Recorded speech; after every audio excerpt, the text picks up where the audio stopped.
With those who are here other than member Spiker, and we can see her and are happy to have her with us. But we welcome you. It is now 10:05 on Thursday, June 13th, and this is the Utah State Charter School Board meeting, and we welcome you to this meeting. We'll begin I want to make sure that we acknowledge individuals who are joining us. We know that member Spiker is online. We'll excuse today member Smith at this point. She will be joining us online as she is in a place that she can do that. And member Bassett, who we excuse as she is taking a well-deserved vacation at the end of the school year, which we encourage her to do. We also welcome with us from the Attorney General's office, our AAG Ferguson, who's joining us, and we are so happy to have her join us and be a part of our team. And so thank you for being here today. Welcome. We'll start today with a Pledge of Allegiance, which Member Olson will lead us. I pledge allegiance to the flag of the United States of America and to the republic for which it stands, one nation, under God, indivisible, with liberty and justice for all. Thank you all. That's one of the things we teach in schools is the Pledge of Allegiance. Just pointing that out. There are a lot of things that happen in schools that keep our society working well, and that is one. Even as it evolves, it didn't initially have the terms under God, but we do now in the pledge. That was added later, of course. We have today also, we'll look and see after the pledge if we have any public comment. I don't suspect that's true unless somebody has online asked to do it, but I didn't see anyone sign. No. All right. We will pass that at this point, and we are fortunate that member Spiker has a thought for us today, which we're eager to hear. Well, hi everyone. Good morning. And again, thank you so much for, I'm grateful for technology. That's a big part of my, big part of my thought today, just to be able to join all of you this way. I will definitely be back in person in August. Just a couple days ago, I was able to pedal backwards on a stationary bike, and it was a moment of extreme jubilation. So, so thank you for that. Okay, so with that, I'm gonna share my screen. Let's use this as a test. My hope is that you'll be able to see this. Okay. Great. So can you all see there's a picture and it says see the magic? Is that what you're looking at? Yes. Okay, awesome, great. So as many of you know, in my, as another part of my professional life at Weber State, I work as the digital fluency faculty in residence, and it has been quite a journey over the last several years. This position was birthed out of early COVID, and now really is continuing to just take different shapes as we are engaged with AI. And as we think about how the role of technology really impacts has impacted our lives as it's part of the human experience, but then also as it's really just morphing and pushing education in ways that I haven't experienced in my career. And so the reading that I'm going to do corresponds with this image that you can see on the screen. And I'm sharing this because I've been really thinking a lot lately of my summers because I'm doing a lot of just reflection, and I used AI to generate this image. So I'm just going to share that and let you kind of think about that as I read this. And what my prompt was into the image generator was of a beautiful Maryland, because I grew up in Maryland, of a Maryland sunset with children playing in an open farmhouse field, catching fireflies. And this is something that I used to do as a child growing up. And it was just oddly and eerily interesting how accurate that picture is to my memory. With that being said, here's the reading that I'm reading from, oh, you can't quite see it. It's from a book that from Ingrid Lee called Joyful. And I've really been thinking about this in all of the work that I'm doing in terms of AI, the kind of technology that we see as impacting our personal lives and definitely our professional spaces as folks engaged in teaching and learning. And so what does this mean for us? Science fiction writer Arthur Clarke's well-written third law states, any sufficiently advanced technology is indistinguishable from magic, which explains the confusion that can occur when people encounter a new innovation for the first time. While the 18th century Parisians who watched one of the first hot air balloon launches were elated by the spectacle, the country people who witnessed the balloon descending in a field a few miles away thought it was the work of demons and attacked it with knives and pitchforks. But while technology can create a sense of magic, it can also be a moving target. Some technologies are delightful decades after their first appearance, like Polaroid photos, for example, that we still love to engage with. But then some become just part of the background, like Wi-Fi or GPS, or just even the technology of what allows me to be here like this today. An innovation greeted with joy and wonder often seems humdrum once it has reached saturation in a world around us and eventually becomes quaint. But we're living in a moment when technology is redefining our world at an unprecedented rate, creating more opportunities to be dazzled, but with a greater risk of fatigue.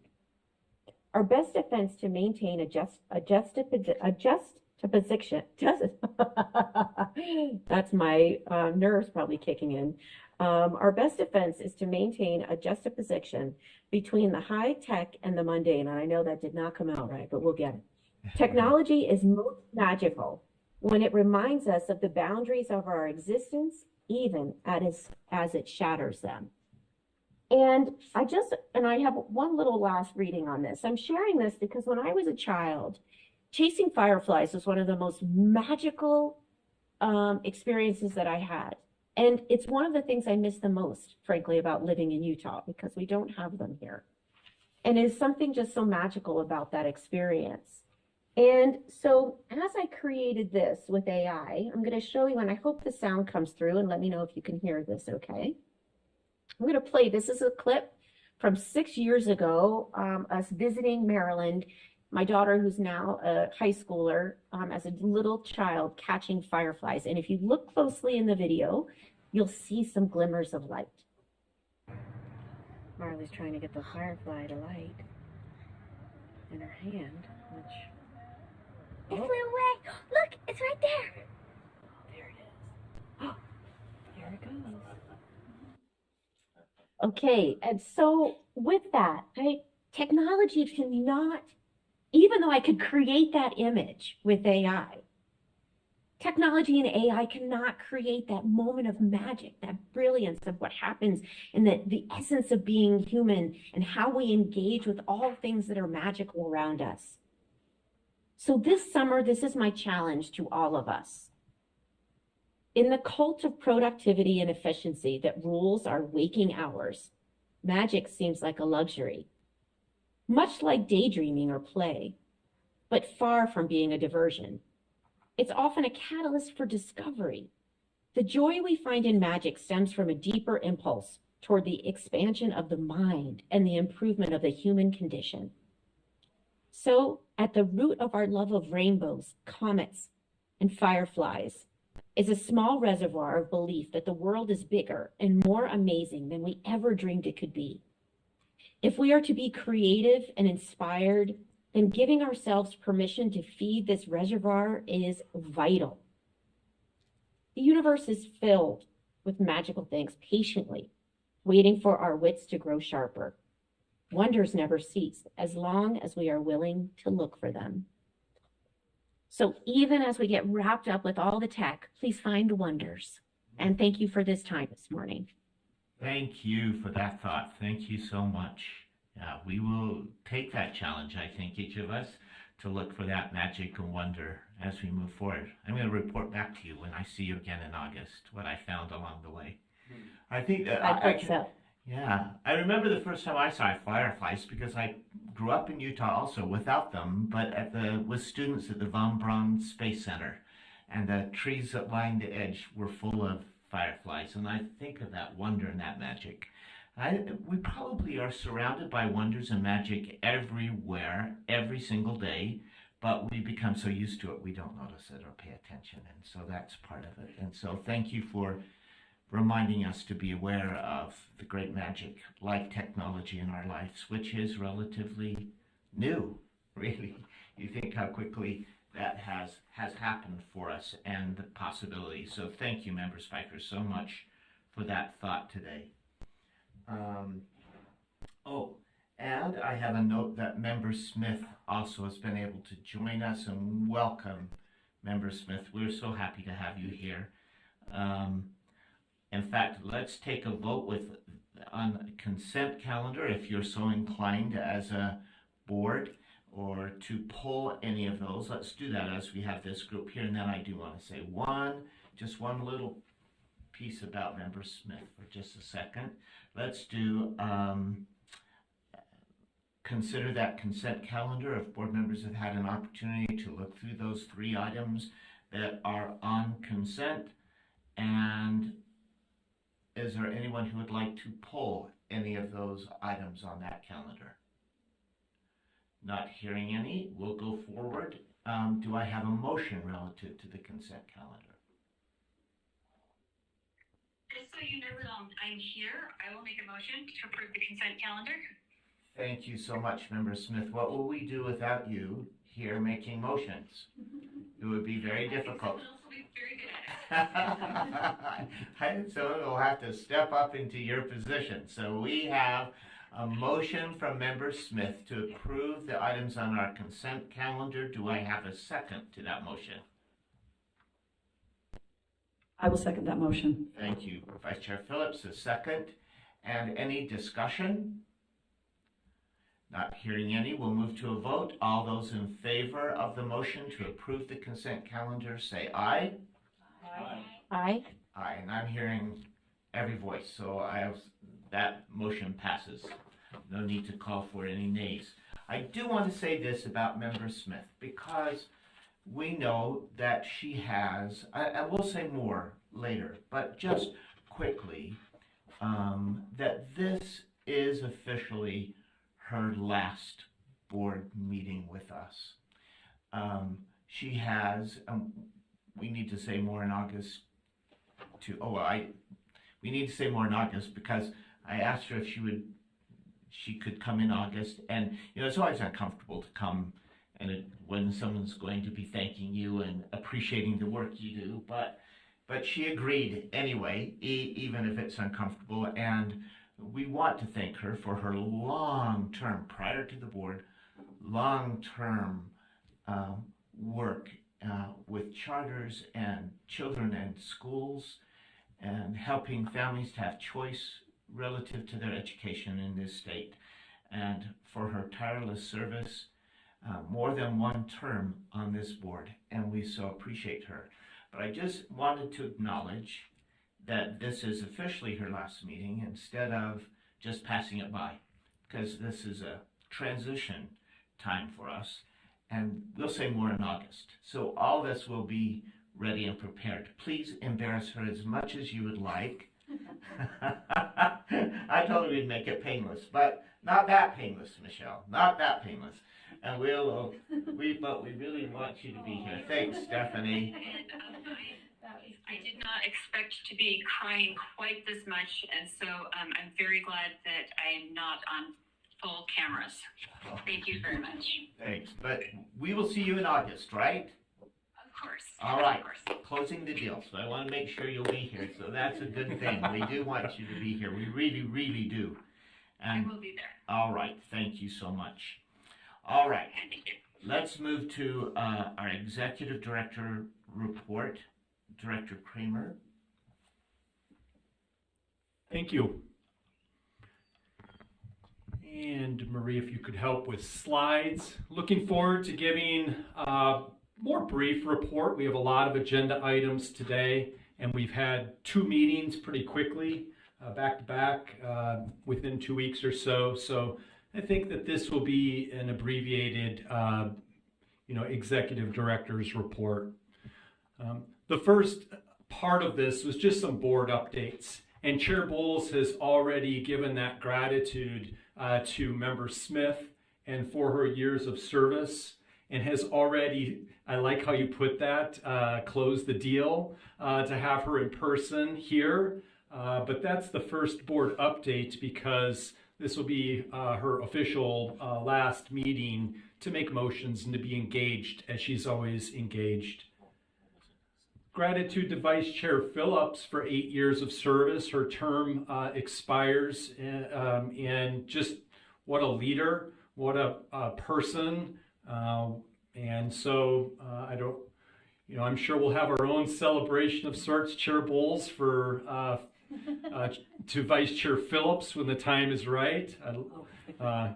You notice I didn't mention it, partly because I just am pushing it off until the end of the year because she won't leave us until then. So I just, held off.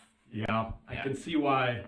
And then the next bullet point just talks about also gratitude. So recognizing that your term does come to a conclusion. However, we have gratitude for what we perceive is going to be a continuation of service in the interim while an additional board member is appointed by the governor.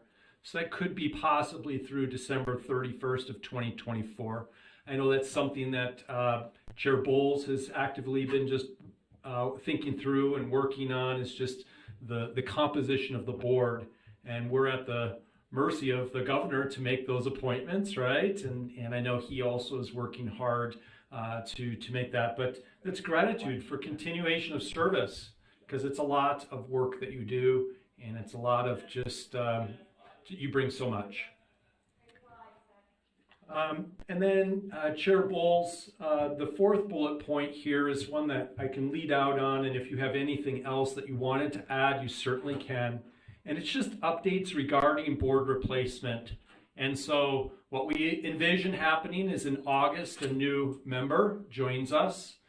In August, Vice Chair Phillips will continue to serve in an interim period of time. And then in December, January timeframe, another member is then appointed at that time. And that's just based on conversations with some of the people that work closely with our Honorable Governor Cox. And so that's what we're kind of picking up on, and that's what we trust is what we're working towards. And then board leadership positions, as Chair Bowles has pointed out in several planning meetings, is a responsibility of the vice chair. And since we continue to have her service, she'll be able to lead out very nicely in the August meeting for what the different positions look like. And we love the leadership we have now, but there's an official part of that board leadership positions. And then we've definitely started our committee work again, and our committees are working hard, they're engaged. But just the formal formation, is that a tongue twister or what? A formal formation of the committees for fiscal year 25, and then just some of the coordination logistics. Does it make more sense for this committee to meet before a meeting or lunchtime? And then so we know we have an authorization committee, an executive committee, a finance committee. We've talked about maybe adding another. So that'll be up for Chair Bowles to work through between now and August, and we'll follow his lead on that. Was there anything else in bullet point 4, Chair Bowles, or have I covered kind of what okay, great. And then updates regarding the USBE and the State Charter School Board. I have in quote, because it's not actually an MOU, it's actually board rule. And some of the principal people working on this to acknowledge Vice Chair Phillips' work at every one of these meetings, and we've had 3 and another one scheduled very soon. There are drafts of the board rule, not MOU, but I put MOU just because I know this board would recognize that because it was on the agenda many times, referring it to as an MOU. And then also just to shout out Deputy Superintendent Angie Stallings, who also is playing a lead role in the coordination and the drafting and just the working through.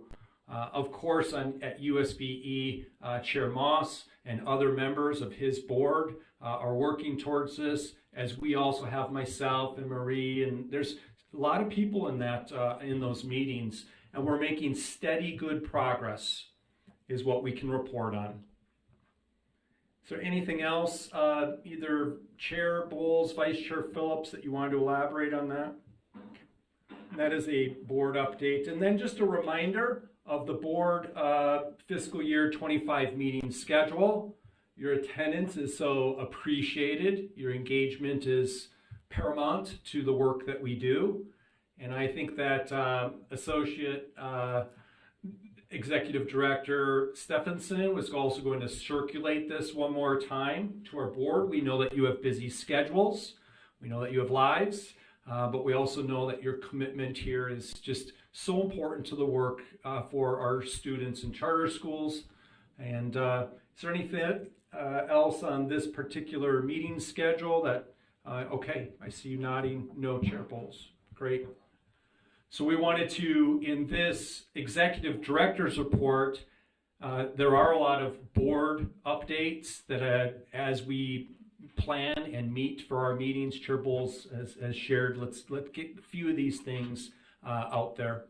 I see members writing down the dates and checking schedules. That's exactly what we want. So we'll leave this up there just for another minute, and then remember, Associate Executive Director Stephenson will also circulate this schedule again, so you can plan your trips and you can plan, well, you can't plan your injuries and sicknesses and those things, but thank you.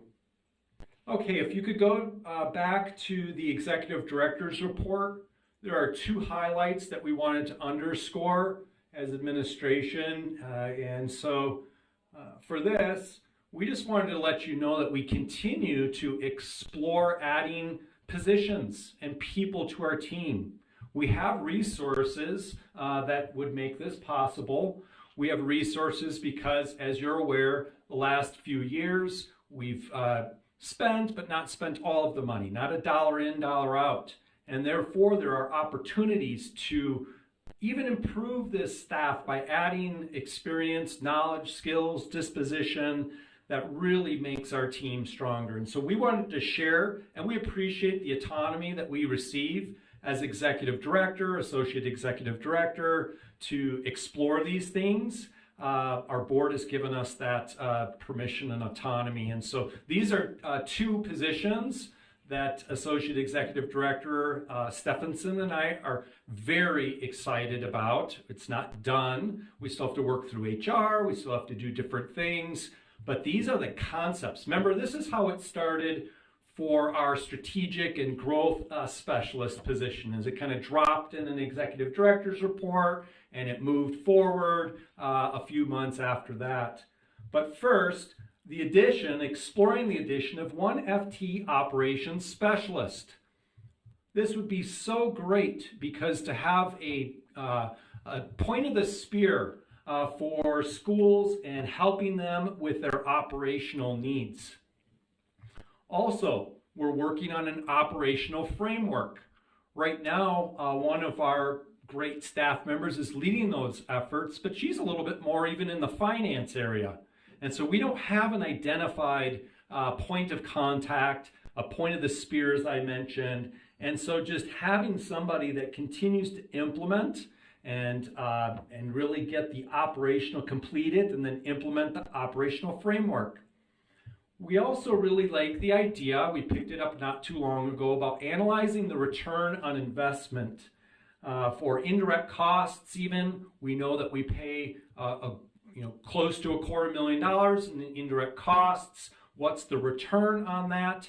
Is just something that we should be aware of, and what kinds of which we do receive. High-level expertise and meetings and these things. But having someone that's focused in on that and focused in on contract services and making sure we're getting every drop of service for every dollar that we spend. And that could be really helpful. Explore offering and charging fees for services to schools. This is something that statute allows, something that to date we have not done. And so exploring, we've become aware of some bond compliance issues in the schools. It's hard to make the Emma requirements on time. It's hard to know what Emma requirements, which is a place where you put your bond disclosures, right? We could see our staff providing this expertise, this service, and having schools at their choice, it's in statute, pay a nominal fee for things like that.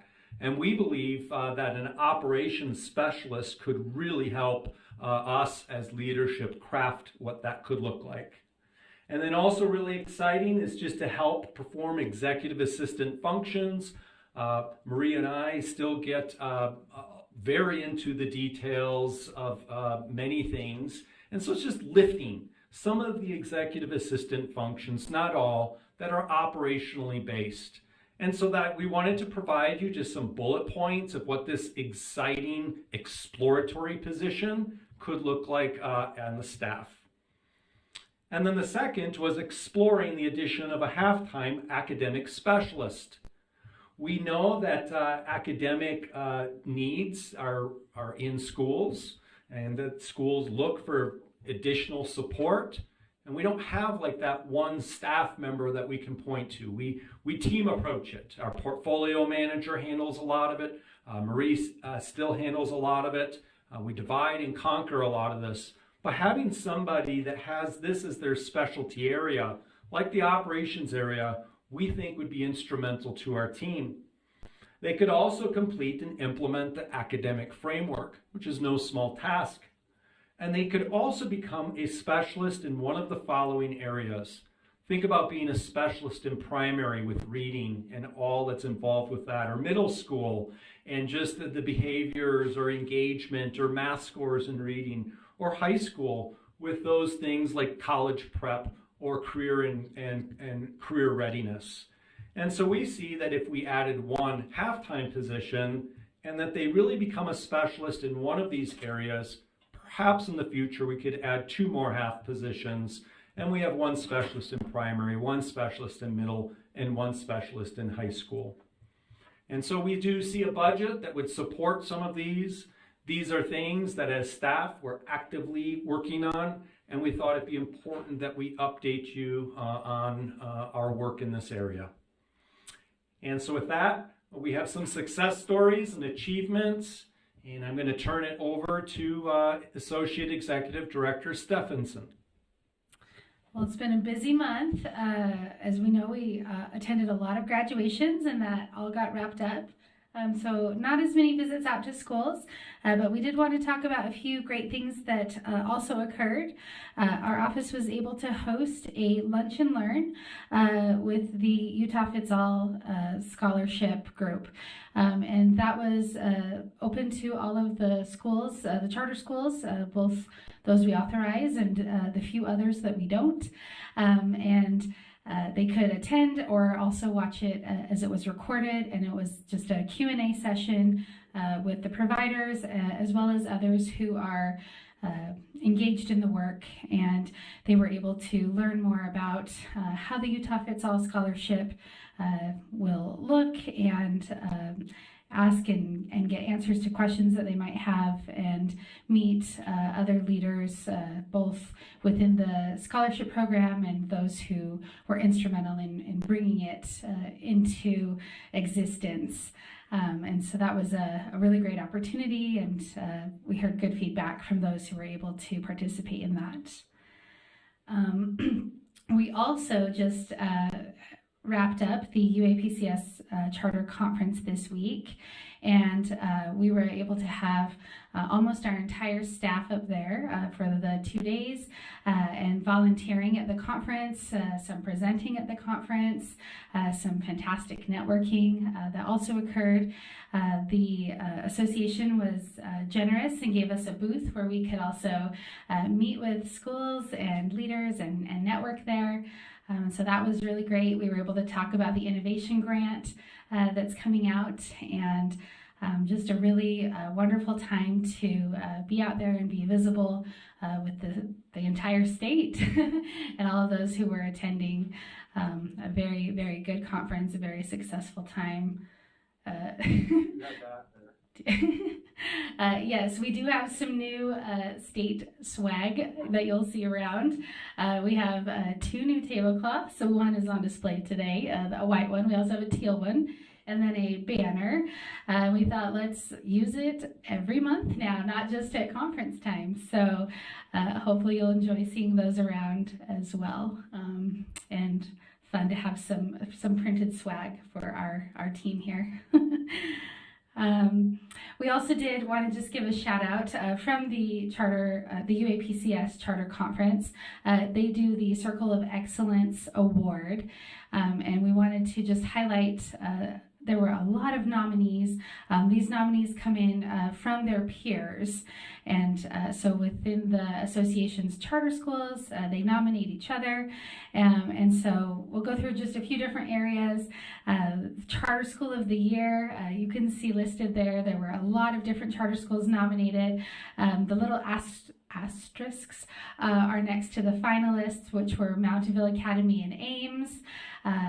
And I believe that it was Mountainville Academy that won Charter School of the Year this year. Charter School Board of the Year.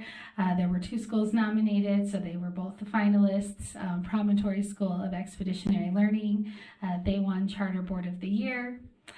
The next few lists were much larger, and so I was pasting those in, and then you can also see the schools that they come from.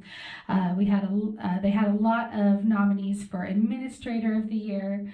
The finalists came down to Mr. Nathan Marshall from Providence Hall and Tess Minor Farah from Winter Sports School. Tess ended up winning that this year as the Administrator of the Year. Teacher of the Year actually took 3 slides, so bear with me here. We had a number of nominees that came in.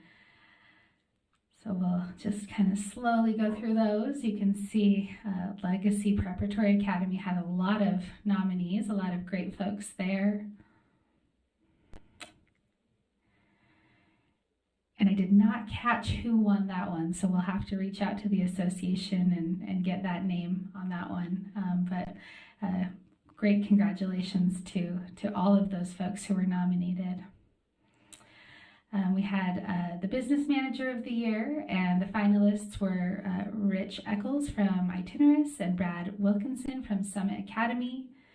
And Brad Wilkinson from Summit won that one. And then the Rookie of the Year.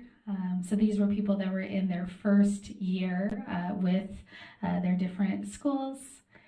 The finalists were Christine Giles from George Washington and Justin Blasco over at Vista. And Justin Blasco ended up winning that for this school year. And then there was the Employee of the Year category. And the finalists were Tammy Israelson from Freedom Preparatory Academy and Maria Schmidt from Spectrum Academy. And I do apologize to both of those finalists. I did not capture which one had won that, but I will also make sure we celebrate that one as well. And then the last category was kind of a choose your own adventure where people could nominate and create their own Circle of Excellence Award. So you can see there people nominated a social worker, a reading paraprofessional, a kitchen staff of the year, food service provider of the year, instructional coach of the year, interventionalist of the year, and a board member of the year. And so while these did not win an official award, the association still had them recognized as a choose your own award nominee. And so again, it was a great night to celebrate all the wonderful things happening at charter schools here in Utah.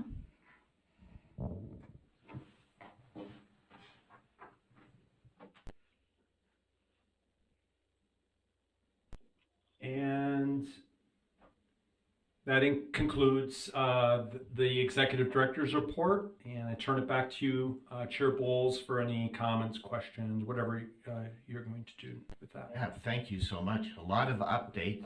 Everyone is busy.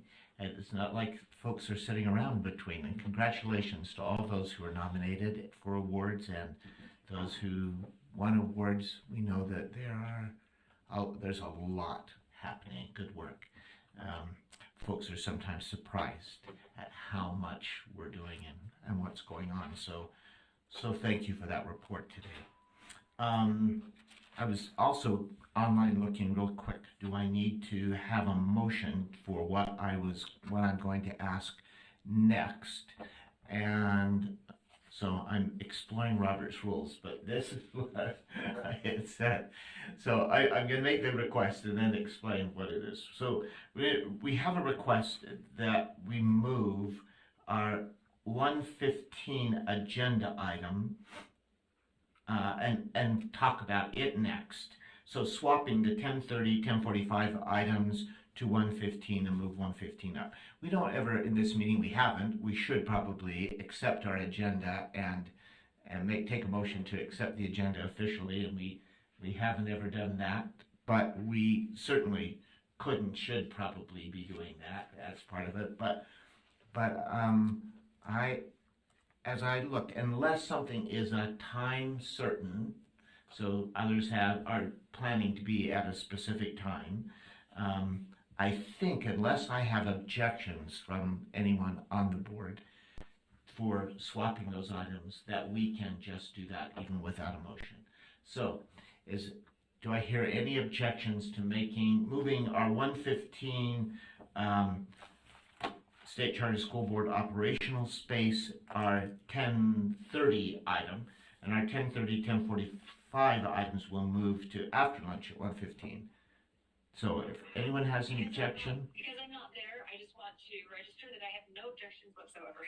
All right, thank you so much, Michelle. And I'm not seeing objections from anyone else.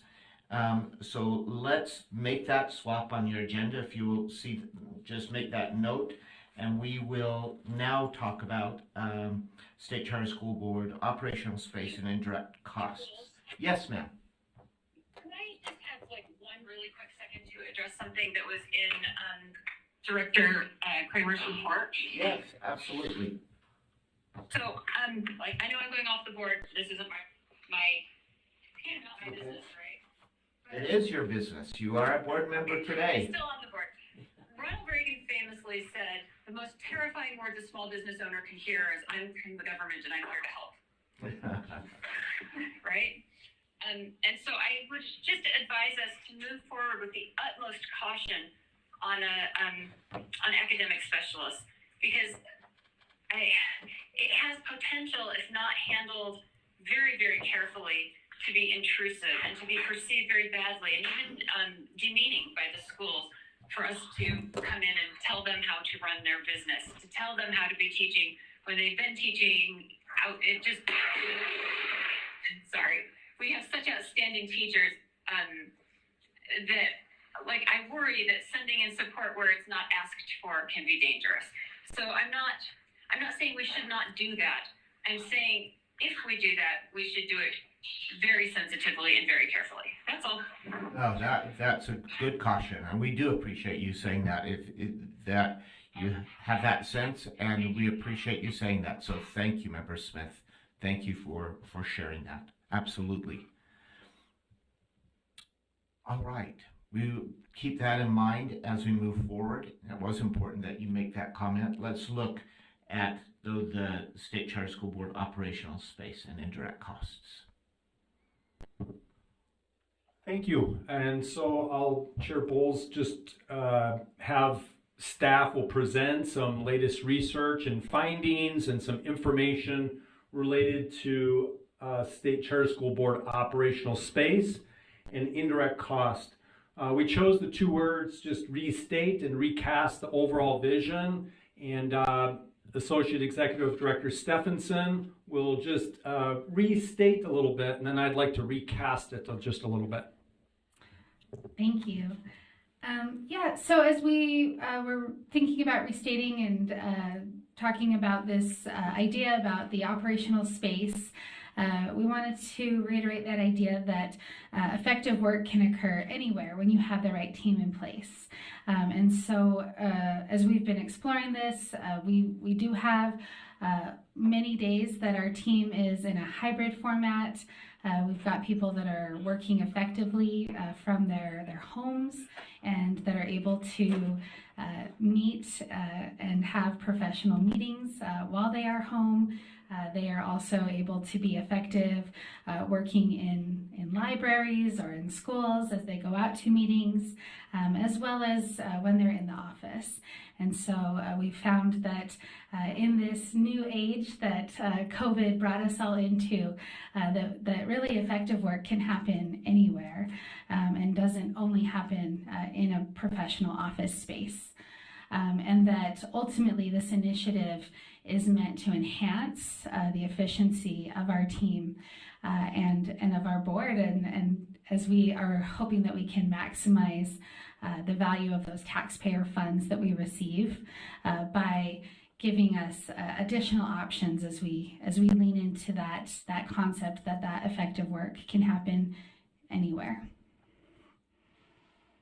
Thank you. And then just to recast the vision a bit, I want to start off just by saying how much respect and appreciation, I even use the word love for one of the colleagues on the USBE side. I said, I love working with you, Deputy Superintendent Jones, right? We have, so before these rather just forthright, bold statements, I just want to make sure that you know just how much we appreciate the USBE staff.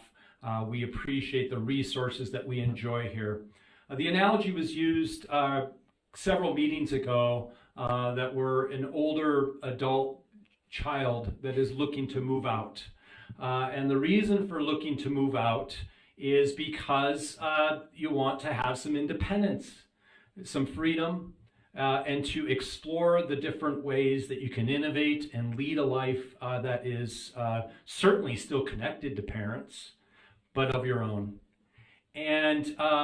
And I believe that we're at the place, this is staff opinion on it, but we're at the place where independence is necessary for our ongoing both surviving and thriving in this very dynamic and diverse marketplace. We have public schools, charter public schools, private schools, Utah Fits All scholarships. And so when we are both optically or the perception is that we're one and the same or so closely aligned with USBE, it's a challenge for us. Alternatively, if we have the independence and if we can have some of the different things that come with moving out, including growing pains, including those things, but to put just as simply as we can, we love the people, we love the resources that we have, but it is, in our view, a time to effectively move out. And so we thought that recasting that in a straightforward way would help this board just understand what, as staff, we've been grappling with and thinking through. And then that leads us to statute, and that statute is what provides this. And you can see it there. It's new since May 1st. And so the statute, it was perceived that it was always there as an opportunity to move out, but the statute makes it that much more clear. I won't read it because it's there, and I think you're well aware of that statute. As we go to the next slide, we thought it'd be important in this vision, not just the vision of you can work anywhere and those things, and also that we are looking for some independence, but just about a specific site that continues to intrigue staff. And so I think Ms. Stephenson, Associate Executive, could you please just give a little bit of a taste for what would be an ideal location and space and things like that from our view at this point? Right. So the ideal location that we're bringing to the board is located in Cottonwood Heights, Utah. So a little bit more central for staff and hopefully a little more central for board members as well. and it is right off of the 215 freeway. So again, easily accessible for everyone, and also right off of public transportation. It has lots of free parking spaces. It has places where the public can join us as they come, and it is a beautiful professional office space. There are 5 floors. We would be up on the 5th floor overlooking the valley, and provides a board meeting room. There are rooms where we can meet together as staff, rooms where we can meet together as the board, rooms where we can hold committee meetings, and any sort of meeting need that we would have there.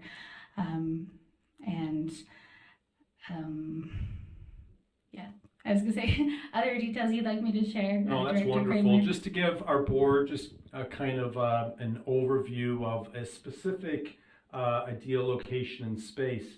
There are a couple of things to work through, and we started reporting that at the last board meeting, and this is a continuation of that reporting. There's a couple of approvals that we kind of got to work through, or potential approvals to work through. And then money is always a topic when you get to this. So the next slide will address some of the different money issues related to this. But some of the things to still work through is requesting support and approval from USBE. There is what's called a Division of Facilities and Construction Management that has a lease request form that's now been completed. We're not exactly sure if that is the State Board of Education that would sign that because they're the agency that works with this. And so we would look for support and approval for that particular form as it's been completed, and we're working through that. Having a joint meeting, I did see just this morning a request for a meeting maybe an hour ago with USBE, Division of Facility and Construction Management, and the State Charter School Board. That is something, if you recall at the last meeting, it was advised that we get together, just make sure that we're on the same page. And so that's part of the request and approval part from USBE. Started talking about how it's hard to make an apples to apples comparison with where we are now with something like the Cottonwood Heights, or essentially any leased facility that we might have. One of the reasons is because we are charged indirect cost pool for per FTE. We're not charged per square foot. And so our cost comes to us based on the number of staff members. I think the governing board members were included this year, but they're going to be removed because they're kind of working through that. We were asking some questions, but that's hard to do an apples to apples comparison. When people ask to do it, it's rather difficult. And open spaces here look different than open spaces somewhere else. And so I just wanted to share that talking with USBE to work together to either get as close to an apples to apples, or we have, or we acknowledge that it's difficult to do. But that is something that we think could get some support on. Also some support, a couple slides later, we're going to talk about indirect costs. We're still working to get some finalized responses and answers to indirect costs and how it's passed through. We've been trying to make this board aware of our indirect costs and what we receive from those services, what the estimated breakdown of that is. And so there's a consideration, I think, from USBE for some adjustments, perhaps. And then receiving approval from the Division of Facility and Construction Management. Again, back to that lease request form. That looks like a familiar bullet point to you because I just made it. And that just plainly puts out what the rationale is, what some of the different ideas. It was a several page long form, not hard, but just took a few hours to kind of put down so that we can work with them and seek their approval. Or the State Board of Education seek their approval. We're kind of uncertain on to who needs that approval. Getting that meeting done would be great. And then if there is any potential landlord is negotiating and working clauses and terms and different things like that. I put down section 1.9 just because that is a section. I've even raised it to our new Assistant Attorney General. It's one that came up in our search of facilities, in the search of the Regis landlord in the Cottonwood Heights area, and it's one that we just would have to kind of work through. So that is a part of this presentation we need to get some approvals for this. But we have acknowledged what some of those things are, and then we need to kind of work through and execute them. Next slide, please. It's important to justify an increase from $12,000 a year to maybe $19,588 is the price tag on the leased facility at the Cottonwood Heights location. And I put down just as a suggestion, like what would be our max amount that we might feel comfortable with as a board. That one might be a little high for some, but I did put it down just as a way of reference point, right? It's a reference for us to say, how do we justify an increase from these different things? I think one thing to point out is that it's not a material amount. And so I view it at least that way, having been in the financial industry and charter schools for a while. It's not really a material amount. I think the next slide kind of captures that. And so while one way to look at it is that it's doubling or nearly doubling, but with the next slide, you can see that the percentage amounts of the building and maintenance costs compared to the overall budget, I mean, thank you. We are paying over 0.25% for the building here, and just under 0.5%. I mean, this is not a material amount of money to offset what we've cast as some vision and recast as some vision. And even the max amount remains well below a 1%. The slide also just shows the differences between what's budgeted for next year and these other potential costs, less than 0.25%, more than 0.5%. Again, the point trying to make in this particular slide is that it may not be considered a material amount. It is an additional amount, but compared to the overall budget, not a material amount. If you go backwards to the slide, you get what you pay for. We are so happy to have the relationships, the working relationships that we have here at USBE, but those working relationships will exist wherever we are, whether we're working on Mars, or whether we're working here, or whether we're working somewhere else. We will continue to enjoy working with them. But what you get is some additional open space, a different way to us to work innovatively, independently. And so it is, these are very nice resources, and those resources at the leased facilities are also nice and even nicer in some ways. And then if you just consider, it's okay for money purposes. I think a point that's really important to make is that anywhere between $12,000 and $36,000 plus is in the budget under current expenses. Current expenses is a category. And so if the question is raised, would $36,000 be in the budget? The answer is yes. Would $45,000 be in the budget? Yes, but it may not be justified. May become more material at that point, but based on the figures that we've shown here, trying to make the point that it's not a material amount. So what you would do to get it within budget is just shift costs from something like attorney fees to building and grounds. That's just one example. So by merely shifting $7,000 in cost, $15,000 in costs, you could get within budget. The key is that you don't go over budget. And so with that slide, go to the next slide and one more. And we don't need that one, so just go to the next one. We just put up here, we thought sometimes possible action items help the board. We yield and we respect and we want the direction whichever this board goes. But we did put as a possibility, as you now discuss, I'll turn it back to you, Chair Bowles, as this board discusses and considers some of the research, because we've done a lot. We've done a lot of research. We've tried to get this board in a place where they can decide what may or may not be a next step.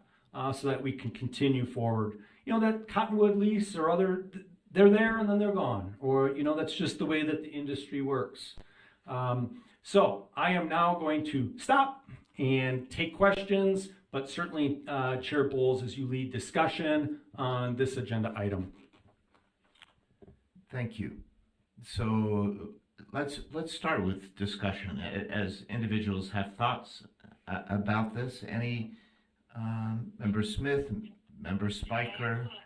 Oh, all right. Is that Member Smith?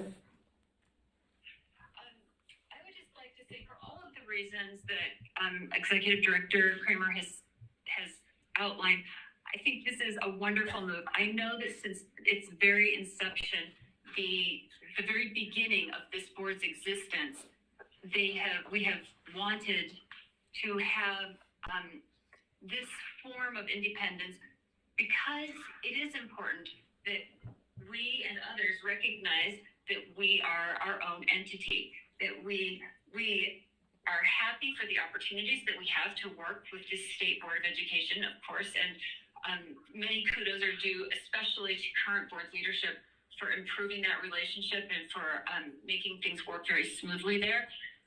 But also, we are not a subsidiary of the board. We are not a subset of them. We are our own organization. And having our own space helps to make that distinction a little more clear, not only in everyone else's minds, but even in our own as we continue to move forward into work. So I would love to see this happen. And whenever you're ready, I would be happy to make a motion. Thank you. Do we have additional? Let's have a little more discussion before we take a motion, I think. So I think there are some really great things about the optic, as well as having a little more autonomy just by virtue of physically being separated. COVID has demonstrated both to the State Board of Ed and to us, I would think, certainly it has to us, that lots of work can be done in spite of the fact that you're not sitting next to somebody or in proximity. And in fact, our own staff under present and former leadership was able to do a lot of collaboration virtually and even to see the possibility of renting space like this that doesn't have a desk for every single person, because we don't need that anymore. But one of the things I'd like to ask is, it seems to me that, I know it's a little bit apples to oranges, but I would like to have more discussion. I don't know if Executive Director Kramer, Associate Director Stephenson can pull this out of a hat, but I'm interested in the indirect costs still, because those were a hefty burden on our budget. Now, we got a lot for them. There is a lot of expertise at the USBE. And it seems to me, as I've been reviewing the documentation, that we, for the cost of the rental, which I see is somewhat, it could be, you know, a handful of thousands more than what we're renting here, or it can be 10,000 more or whatnot. But there are a lot of things now covered by indirect costs that would be covered by that rental fee. I would love to hear a little bit more, because I know that, for instance, not putting words in her mouth because she's standing right here and can put her own words in her mouth, but Member Cisneros had questions about that and in previous meetings, and it does seem like we actually will spend less going forward overall. Is that not the case? Will it be about sixes? I would love some more nuance there. And again, even if it's more, maybe it's worth it still, but I would love to hear the financial analysis so that those of us who are here voting on this would feel really comfortable about where the balance between finances and services. Yeah, if I may. The next 3 or 4 slides do address indirect costs. Okay. And so it's hard to know how to keep these two items like together at the same time, or to kind of break them apart, because they're distinctively different, albeit they're very related, right? And so maybe just Ms. Stephenson, just turn to the next slide. And if this board shoots, so is literally, so if you want this as part of the context, we can continue to go forward with staff presentation on indirect costs. So that'll be good then. I'll keep going. So with indirect costs, does the State Charter School Board pay this based on federal and or state regulations, or is it because it's complicated to construct and deconstruct indirect costs? This is a central question that's been asked. We continue to explore it. We've been getting good responses, good documentation or some documentation, but there's just not a final kind of word on that.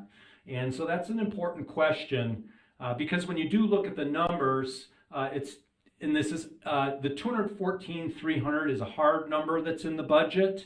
And then the breakdown are some of the estimates based on working with the finance team at USBE. So it uses some history and then it uses some projections for the future. And so you can see that the largest of these is going to be information technology services. And the smallest is human resources, although human resources shows up in some other areas of the budget. Two of the different areas that we thought were just important because they become combined with the discussion on moving out has been support services and mailroom. Because support services actually we would enjoy at a leased facility. They have a front desk person that gives direction and things like that. And they also accept mail. And we don't mail a lot of hard mail anyway, as was pointed out in the last meeting. So combining those two, you get to $7,700. And but then you can also reflect and look at the numbers. These are numbers that we've shared with USBE, we've shared here with the board and with the finance committee. And so it just gives good context for this. The next slide, I think, helps us just further present this because there are some remaining questions. I'm going to restate the question that was just asked on the previous slide because it is a central question. Does the state charter school board pay based on federal or state regulations or because it is complicated to construct and deconstruct indirect costs? We've heard a little bit of both with no final kind of say on that central question, high-level question. And then another question that's been raised is indirect cost an all or nothing proposition? Or can certain services, like the previous slide highlighted and showed, mail or support services, be kind of pulled out because it's redundant services and therefore redundant indirect costs? And so is there even that potential? Or is it all or nothing? Or where are we at with answering that question? Some specific questions to get to your sixes question or kind of your comment. If the state charter school board move out of USB operational space, do we have to pay the redundant services and indirect costs? And I just made this point, the total of these twos is 7,000. So if it was removed, then yes, it would be truly sixes as you referred to, or a wash or a break even. If it's not, it's still, in our view, a non-material amount. And then also if U.S. State Charter School Board move out of USBE operational space, it's been suggested that there could be some indirect costs that go up, but we've asked kind of trying to define that. We just aren't there yet with getting that response on that because that's for remote services. So those could also be considered a net neutral or a wash or a sixes, just trying to find kind of the balance on those. There's one more side with indirect costs. I think the next one. Nope. So you can go back and one more forward, Marie. This is a potential motion as you consider maybe not just one, the moving out, but the second, which is indirect costs. And the potential motion is continue to seek relief from the USBE for indirect costs for redundant services already included in the lease costs. That would get you to the wash or the sixes or the different terms that we talk about for net neutral. So we had a couple of slides kind of ready, and does that help to? I just have a follow-up. So are those, I guess I'm a little bit surprised that those two costs, the support services and I can't remember the other one, the mailroom, yeah. Are those the only redundant costs? In other words, it would seem to me, just looking at it, and I haven't done a deep dive the way that you and your staff have, but it would seem to me like moving out, there would be quite a few costs that could be eliminated from those indirect costs, not simply mailroom and support services, especially when I'm thinking that the staff would be using and the board would be using a different internet provider and so on and so forth. So it would seem to me like that 250,000 or 215,000 could be significantly reduced, and that those two costs that you highlighted, which does make it a wash, just those two going away. Nevertheless, it would seem like some of those could be decreased significantly, and we could actually save money. It's a good question and a good point. I think what staff ultimately did was look for the the easiest place without getting into even deeper conversations. Because to dissect IT and what all goes into IT is maybe for another year. Maybe it's for maybe an operations specialist could help analyze what those indirect cost pool services look like. So we did take it's possible, but we don't know if, first of all, is USBE, how are they feeling about some of these things, or thinking or directing on some of these things. But we chose the two easiest ones to say that they're redundant. That helps. I don't know if it does. Stay on that chart, and I know you thought through it carefully, and I apologize that I am slow in understanding. So help me to know what those two columns, what each of those columns mean, and what each of those, like, I'm not sure what those numbers mean. So in the indirect cost pool, it's identified that there are 8 different what's called department services. So when the USBE looks at all the costs in the state superintendency, for example, or not all, it could be a portion. I might be misrepresenting what indirect cost construction looks like. Those are for the specialists.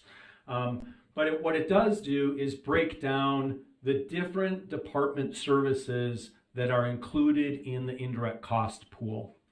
And then it also provides the total dollar amount, because the 6630225563 is a total indirect cost pool, of which we only pay a very small portion, and our portion is represented by the column, the third column there. Okay, I'm even going to be stupider. So tell me what it means. The indirect cost pool means what? It means those services that are very hard to identify as being, this is exactly what you get for that. So This is amount of money that USBE entire $6,630,225. that's USBE budget. Cost pool, indirect cost pool amount. Tell me what that means. It means it's those things that are not easily identified. Those services, it could be a portion of a deputy superintendent's salary, because a deputy superintendent's salary gets spread across all of USBE, and we get just a little sliver of the support and services and work of that particular person. Or the travel for that individual is also a part. That's a specific example of what goes into USBE. So a small part of a deputy superintendent gets charged through an indirect cost pool to the State Charter School Board, and it's made up of some services, travel, and other things like that. So this first column, the State Board of Education receives indirect costs from varieties of groups to form that amount, that 6 million plus. Go ahead, Marie. If I may, I believe that's from like all of the departments and sections here at the State Board of So Education. those are all the direct costs from all of those. I'm just trying to be clear, right? So it's everybody here paying into those indirect costs. Okay. And our portion of that indirect cost is the third column. Yes, with a total of $214,300. All right. So, like, even for human resources, it seems so small. Yeah, there's other places actually in the budget, and I know fiscal year 25 budget is in an agenda item. That one actually is it's just kind of an off number because it's actually somewhere else. Okay. Yeah. But our contribution to this agency's indirect costs is that total Correct. in the third column. Correct. And then the percentages obviously is what percent of the total our contribution is for being here and enjoying their services. Correct. Right? So if you look at the 45% of information technology, less than half of the a little less than half of the 214, so probably about, it's probably 96,000 or something thereabouts, is the service department of IT that we pay for, including personnel, including some hardware that might need to be indirectly shared, because it's hard to identify, this is what the state charter school board paid for. Like Jerry coming in and making sure things Yeah. are set up today and Yes. those kinds of things. All right. I just wanted to make sure that was clear, because back to Vice Chair Phillips' question then, relative to that total cost, then as you're looking about what it costs for lease space, it's lease space. So is that is Lease space is not included that's an here. additional amount. to this. 12,000. All right. And there was some talk back and forth at the last meeting, whether it was 7,000 or 12,000. We did verify it's at 12,000. I know that in the moment we were trying to kind of correct on that, but we just verified. So there are, that was Vice Chair Phillips' point. She understood it quicker than I did, and I had to make sure I understood that there could be obviously potential savings from those additional indirect costs. I mean, we use that analogy of a child moving out, right? But then you say, oh, you mean I have to pay insurance on my car? Oh, I have to pay for my cell phone?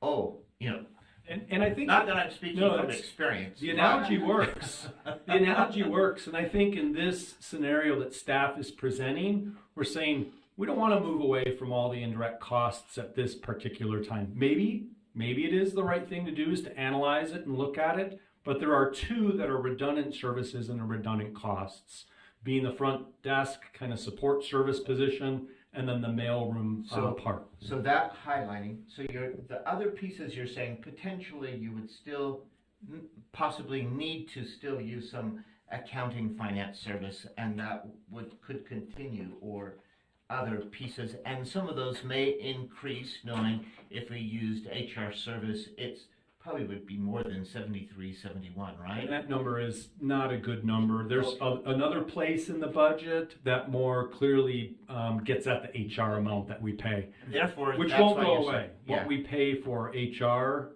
we're just going to continue to pay because they support payroll and other things like that. And therefore, your point about this is complicated. There's entanglement, right? Yep. So you're on the family's cell phone plan and you move out. Does it mean I'm going to be taken off of that family cell phone plan, right?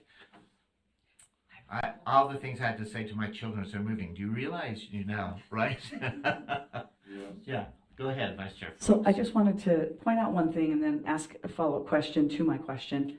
So Chair Bowles, what I was looking at here, these percentages are the percentages, as I understand it, and maybe the directors could confirm, those are the percentages of the $214,300 that we pay to those particular services. In other words, those percentages are a reflection of how much that $214,300 are for each of those services. So Correct. 45% of the 214 goes to the information technology, et cetera, of our payment. So what's clear to me is there are obviously indirect costs just in being associated with USBE and using certain types of data banks and collaborating with them on complaints that come in that are more properly our purview and so on. There will be indirect costs because we are affiliated. We will forever be affiliated because theirs is the purview over all of public education. There are some very obvious things, however, that should be in yellow as well, in my opinion, related to areas where if you are not in the building, you will not be using those services, including probably only part of information technology, for instance. And certainly I would think only a portion compared to being in the building for business and operations.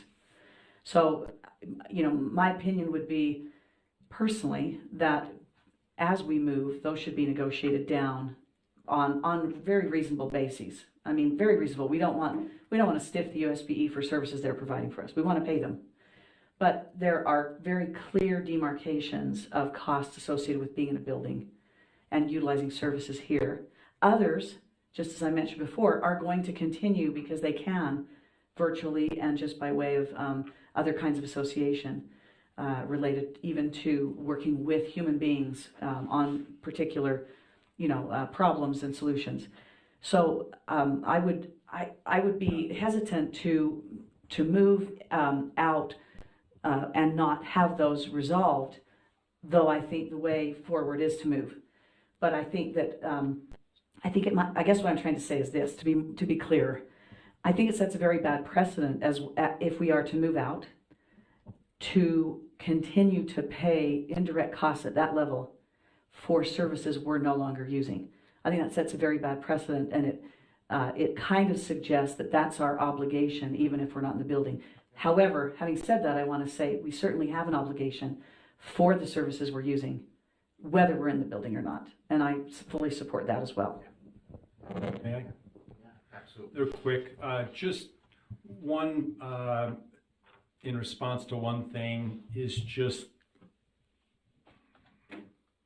escaped me. It's like there for a moment. It'll come back in a minute. It'll come back. We're It still will. here. I think that we are not certain that it's allowable, right? And so the big question, does State Charter School Board pay based, if there is a federal regulation, although it's been suggested that there may be a federal regulation, although we only get paid from state taxpayer dollars. We don't receive any federal funds of any sort, which a lot of times federal funds have strings attached to them, as we all know. Or is there a state regulation or a state audit that suggests that it's a must? And we've been presented with some different pieces, but there isn't like that finality there yet.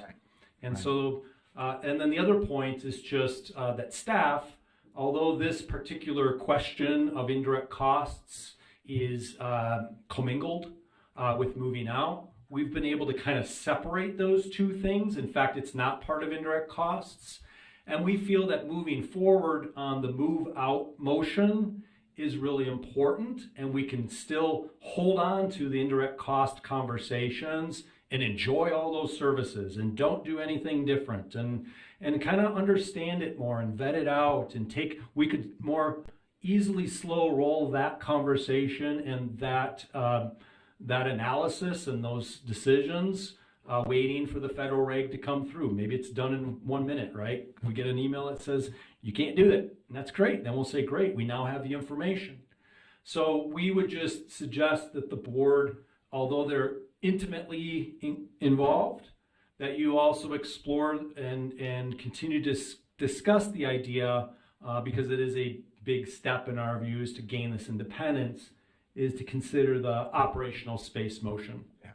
Thank you so much. It is, and the analogy of a child moving from the parents is a better analogy than some others I think that we could use. It's not a divorce like a splitting of a Jordan district, for example, to two districts. That was a divorce. We always would be a part of the same family. So, in the Constitution, the State Board of Education has general supervision of all the public schools in the state, and we are part of that. We will always be a part of the same family. So I know as we consider, it is just a level of child wanting to be maturing to a point they want to be independent, right? Coming to that place. And so Chair Bowles, may I make one last point? I'm sorry. You can make more than one. Okay.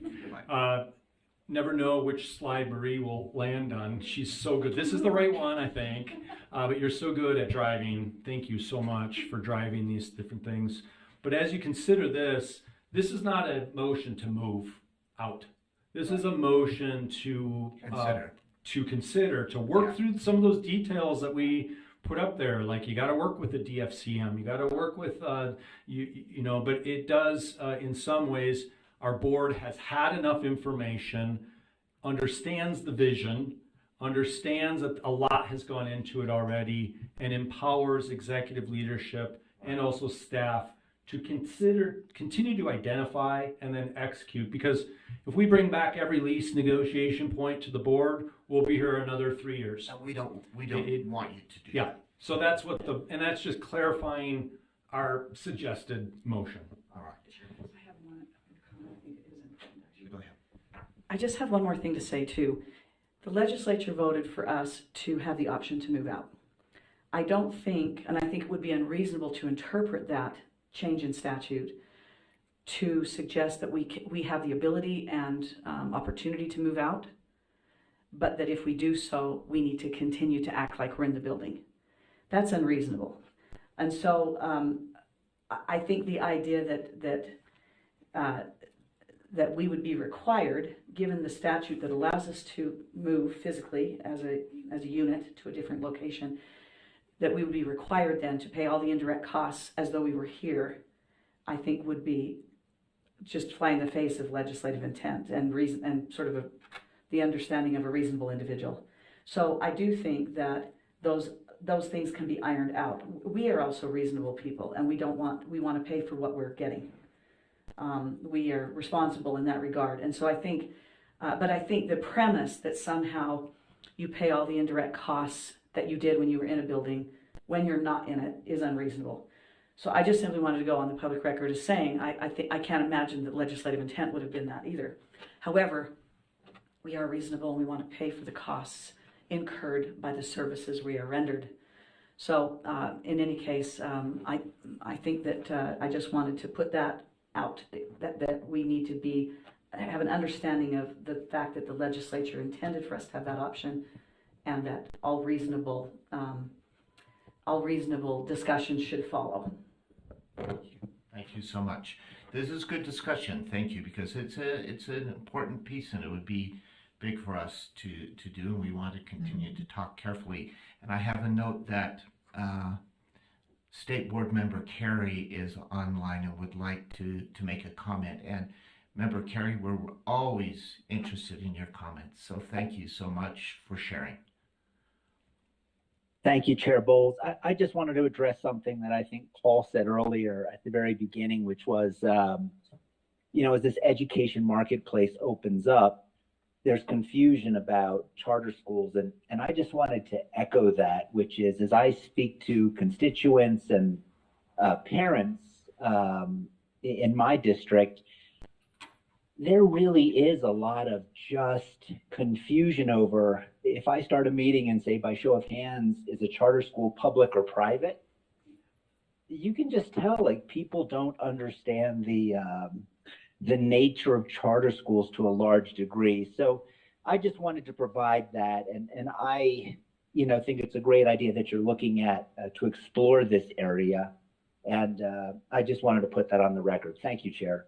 Thank you so much. It is important. I think that that's an important distinction as we talk about that we're still growing. I mean, we're coming to age now, but that's true that there is still a lot of not sure how all of this works and how we work together and what the distinctions are. So that's an important note.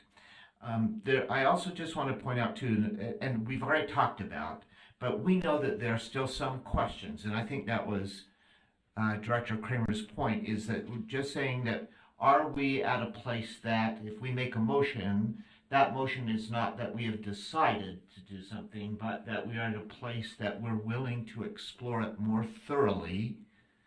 I'm saying that because, Member Smith, I know you're ready, and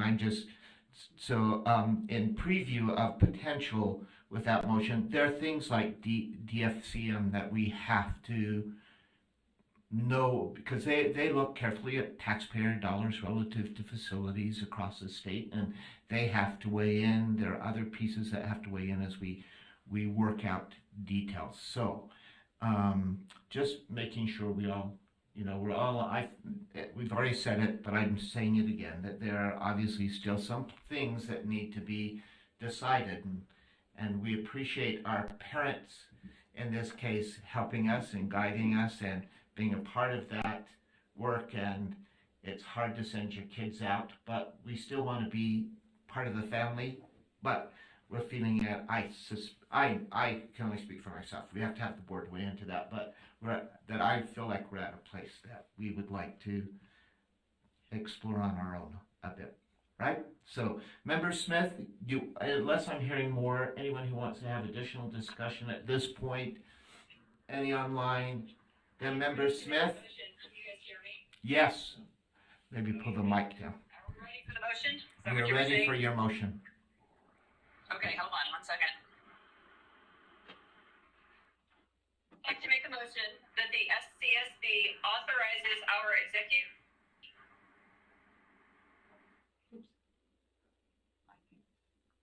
She went into a dead spot.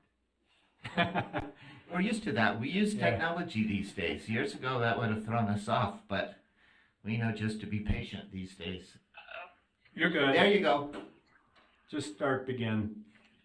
I'm sorry, did I cut out? Yes. Just press Would that. you start again? Okay, we're going to Thank repeat you. it. Yes, please. Okay, here we go. The State Charter School Board authorizes our executive committee and our staff to identify and execute all details relating to obtaining our own operational space to occur as soon as July 1, 2024, consistent with today's discussion. Okay. That follows the we recommended get that? motion. Yes, we did. And I will second that motion. so a motion from Member Smith, a second from Vice Chair Phillips. Any additional discussion? All right, then I'm looking for a vote on the motion that the executive committee, the directors, our charter directors. I'm sorry, I did a really bad spot for reception. All right, so you vote. Let me hear your vote so we won't lose you and we can count your vote. I voted in favor of my motion. I would suspect that would be true. Member Spiker? It is a yes for me. Yes. Member Cisneros? Yeah. All right. I'm doing roll call just because some are online and some of us are here, so we know. Member Olson? Yes. Vice Chair Phillips? Yes. All right. That motion passes. We will continue to explore and see how things go. If I can have 1 moment, I just want You to may. thank you for giving me the opportunity to make that last motion, and I am where there is terrible cell service, so I'm going to drop.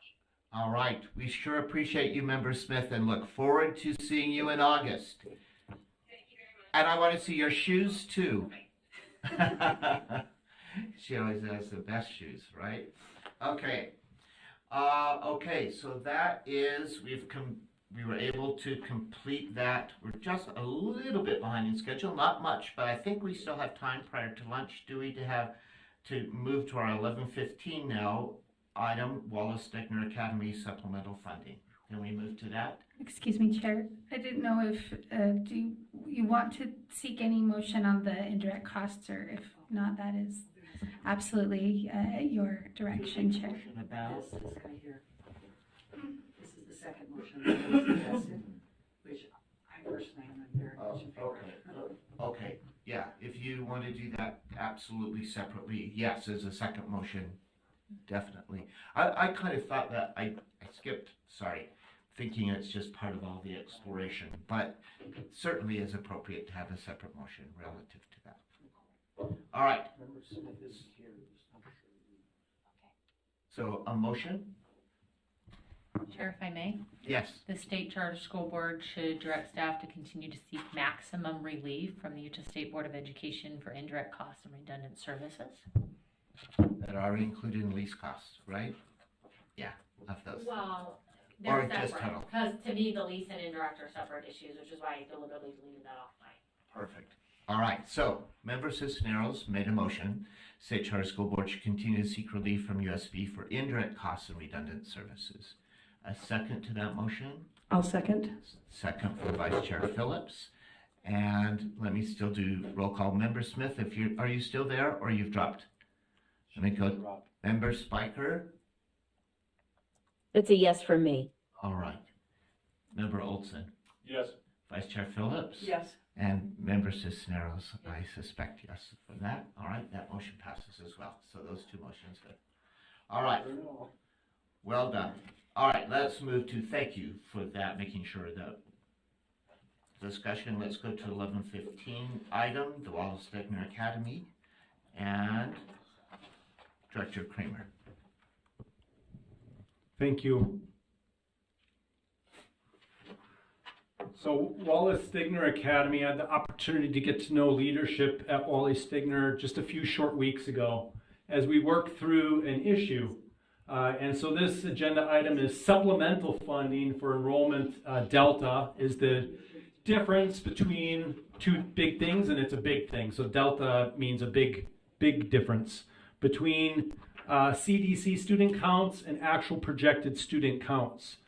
A little bit of historical context is that at the beginning of this year, so it would have been in February during the legislative session, John Hancock identified that what CDC estimates had was not aligned with what their projected enrollment would be. And so that creates a delta of enrollment, which also creates a delta of money. And so this particular historical context, there was a solution at that time by SB State Board of Education, created a pot of money that was there as a contingency to be tapped into and used. Ultimately, it wasn't used because some of the figures in the CDC numbers were moved a little bit from here and there, creating the room for John Hancock to get early payments for the higher number of students. So it's not, Wally Stegner is not the same, but it's similar. And so that provided us some really good context for conversations as we dived into this issue and looked at potential solutions. The information regarding Wally Stegner's academic issue then is one where the CDC numbers were dramatically different than where they were at May 30th, where they're at today, where they expected to be. And we're talking birth certificates are in, all documentation is in. By all intents and purposes, these students are going to be there. I will say that Wally Stegner takes a very conservative approach as I worked with them to enrollment projections, even over-enrolling, knowing that not all students are going to be there on the first day. Wally Stegner has a great reputation for having more demand than what they have seats for. And they've developed that reputation, and so that's a part of the information regarding Wally Stegner's academic issue. Now, Wally Stegner has cash in their reserves. They have some millions of dollars of cash in their reserves. But what was thought through was, is it upon anyone to tell Wally Stegner on how to use their reserve funds? Maybe they want to use it for investment. There's a pretty decent return right now. It's okay anyway. Maybe it was for building, and we would have to get into all the details for their construction and building that happens. And so the point is, it was really hard to justify Wally Stegner, even though you have the money and we know that you have built your own safety net, that we believe that you should tap into your safety net and use yours. Instead, maybe it's incumbent upon, as the solution the issue and solution presented last year, and then came up again this year. So we're talking about a delta, the difference between 1,446 students and 2,100 students. So that's millions, but for a period of time, because this is more of a cash flow issue, and it is not about we need more money issue. But those July and through October months before true-up happens, if you're getting funded on 1446 and you actually have 2,100, you will be dipping into your reserves to the tunes of millions of dollars unless there's a solution. That is just the way that it will go. The cash is needed. And so that provides just some information. And so the conceptual solution was, we can't do it the same way that we did John Hancock. So therefore, where are there places and opportunities and funds that are available to help Wallace Stegner not have to rely on themselves, although that's nice to know that they can do that. They've become a mature organization that's built that up. But what can we do? Because there's a miss. It's not a mistake, it's a miss in the estimate. But that miss has a consequence. And that consequence is many students and many dollars. And so the conceptual solution was, State Charter School Board, you have not used your startup funds to the complete, there's a pretty healthy balance. I'm going to show you the balance in a moment, but $5-6 million. Could that be used to support in a supplemental way? Not to give as a grant, but to use in a supplemental way for cash flow time. And so the concept was given through a collaborative discussion with Utah State Board of Education, with others, and it became really the best conceptual solution of the different solutions that were out there. I'd like us to look a little bit more closely at the startup grant funds, because if I'm you, I'm like, great, we're considering a supplemental fund over $1 million. Do we have the money, right? That's because it was understood that we had the money. I know there's a lot of numbers and a lot of columns here, but the first 1, 2, 3, 4, 5, or 4 talk about carry forward. We went through a dry spell in authorizing, but we are authorizing at this last cycle, and we already have over 10 proposals for the next cycle. We are really in business post-COVID. We're really in business as supportive authorizers, and we see LEAs and schools on it. So, but we had to carry forward. We did give money back. We had a current year revenue, $1,590,000. We actually provided an opportunity for a legislative session to take $1 million back. They might have swept more without us suggesting anything. But we were very happy that their wisdom prevailed in our view, just in that they took $1 million. We wanted to be conservative with that. We paid out American Principals Academy. We paid out others. They actually got reduced from some of the carry forwards at the beginning of the year. We paid out others. We actually think that we have some innovation grants that are going to pop real soon. We have 2 applications in and another 7 that are interested at this time. If we move quickly, and I know Amy Pace is working diligently on that, we could try to still have some go out. So the close of the school fiscal year 24 has a balance of $5,448,000. You would add on top of it the line that says revenue estimate. It's actually a revenue actual, because that's been decided through legislative session. Our 2025 grant awards that are encumbered, and some estimates, just as some estimates, but the encumbered amounts, and this will show up later in today's meeting, is over $3 million. And so the close of school fiscal year 2025, even though we're putting a lot out, $3 million, both in encumbered and estimates, there's still, as you can see, room for a supplemental opportunity for Wallace Stigner to the tune of $1,312,081, which is the exact number that USB helped us to identify is the delta between 1446 and 2,100. And so you can also see, I just think the next few lines demonstrate that as we move into 2026, we're going to continue to spend out of this fund. So we're not depleting it. The wisdom of our finance committee and this board as a whole is we don't want to deplete this entirely, because we want to make sure that we have some sustainability.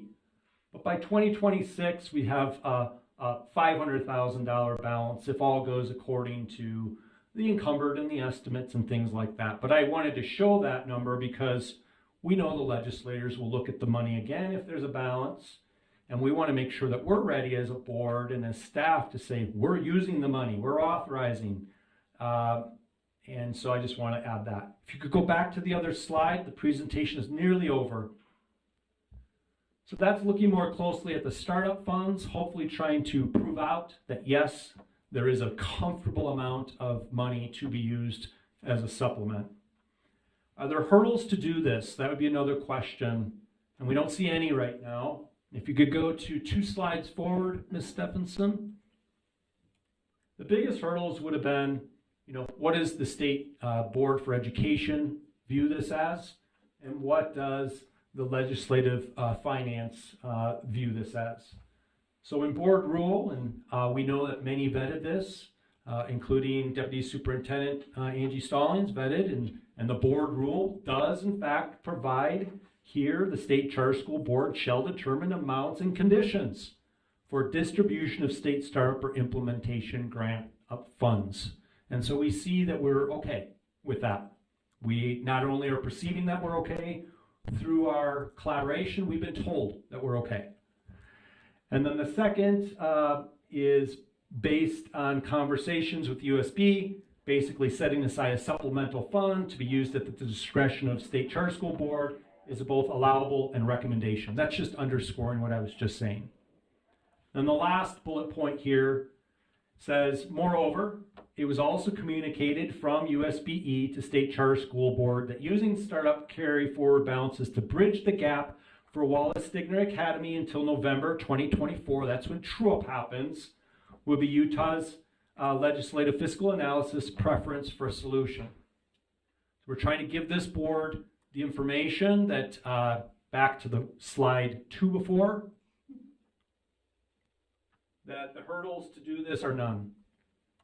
And so at least, there's still always a little bit of work to do, but staff always does that, mopping up and working. And so the practical solution is to do this. From staff's view, having an agreement and a memo, and I would like for you to pull that up if that's okay, Ms. Stephenson. I know but this agreement and memo is the same type of memo that USBE used. Remember, the context was when John Hancock got into a pinch last year. So they gave us the template, and we borrowed a lot of the language. If you can humor me, because we didn't have time to drop this into the board agenda item in time, I'm going to read really fast. As we approach the start of the next school year, we want to continue, this is draft, communicate our plan with you to temporarily fund your estimated growth in accordance with the Utah State Board of Education and the Utah State School Board direction. The set aside a maximum amount, this was calculated, this is me going off script, but it was calculated by USBE. They figured out Ks and middles and high schools and all of that detail that's needed. And that $1,312,000 does provide the cash flow early in the school year where they don't have to use their own solution because there was a miss. The action is largely due by the difference in the Common Delta community estimate and the actual enrollment data being reported now and projected for the years beginning. The State Charter School Board will check or set aside will come from the State Charter School Board Startup Grant Fund. These funds will be returned via check as soon as possible by mid-year update process. The minimum school program allotment amounts will change at mid-year depending on a variety of factors. A little bit more detail in the next section. It just further identifies the delta between 1426 and then also the 2100. It also captures that they believe they have a very high probability of being at or near their cap. We have as staff verified that. And it talks about if they fall short of 2,100. We're going to verify the enrollment each month so that we're not giving more than what would actually be due either. And so you can see if they have 2,100 students or more, because there's a max amount that we thought the solution said, let's have a max amount, because otherwise we're dealing with, we don't know. It's a little more ambiguous. But the max amount is that $1,300,000 broken down into 4 payments of $328,000. I'm not reading the letter anymore. I'm just going off script. I'm just going off. But it's based on verification, and it's based on a precedence, not identical to John Hancock, a form that is near identical. We've had conversations with the USBE that they help support this. This is one of those things where indirect costs, thank goodness we're paying those indirect costs, and that their expertise gives us this particular area. So that is the letter as a draft. The other letter that was drafted last year was titled and signed by Deputy Superintendent Jones. So we found that that would be the right signature on this. Back 2 slides, or back to the slide deck. I'm almost done. So we talked about the agreement. And next slide. And we've done that. and we've done that. And then we do have a suggested motion because it is a little complex again. We've had to work really hard. We love working with Adam and Anthony, the co-leaders. I think one of them is on the line here too. So Chair Bowles, I did see one of the co-leaders. They have a co-leader model, like we have a co-leader model over there. So with that, you can read the suggested motion in action.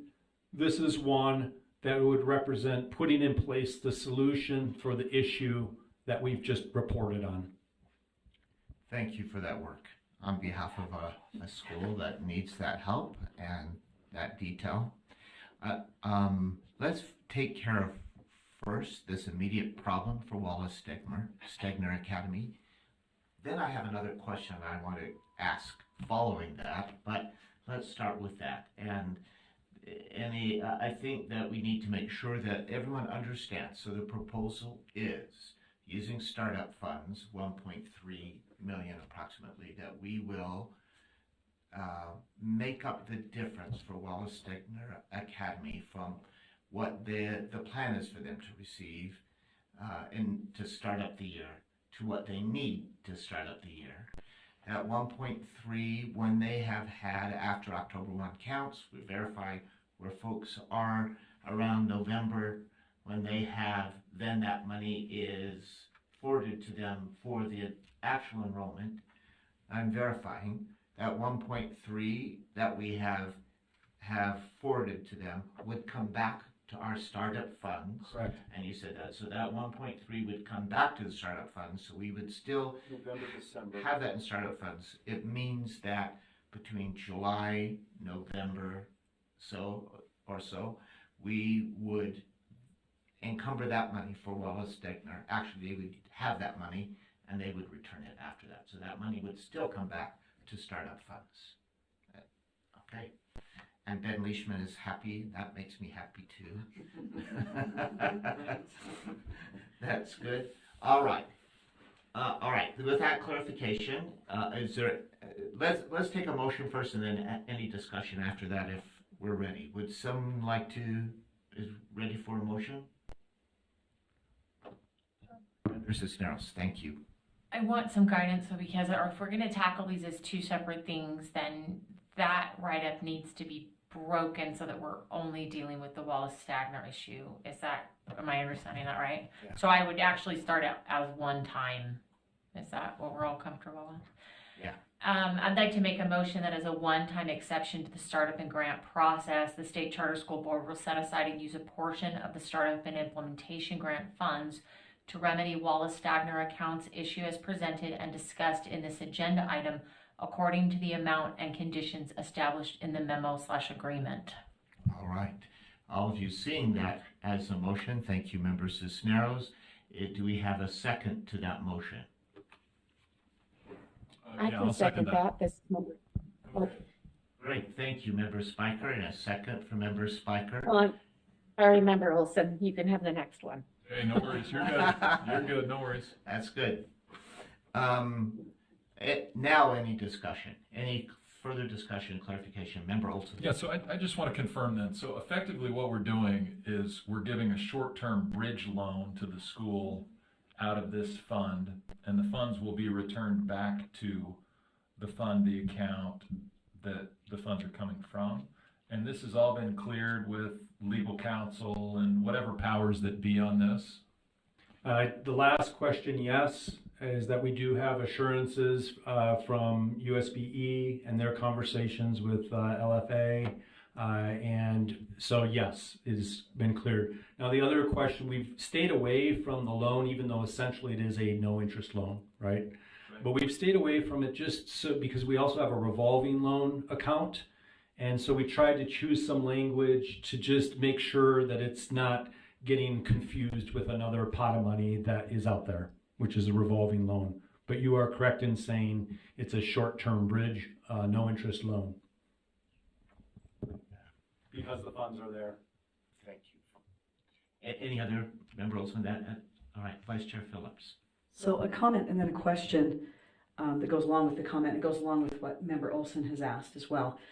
So I just wanted on the public record that what is happening here is that when a smaller school or a certain size school really gets big through an expansion or a satellite, because the July 1 allotment is based on previous historical numbers, you find yourself, unless you are a very large LEA with a lot of economies of scale and a lot of money in the bank, you find yourself trying to operate a much larger school based on your July allotment, which is based on earlier numbers, than you're able to do with the July allotment.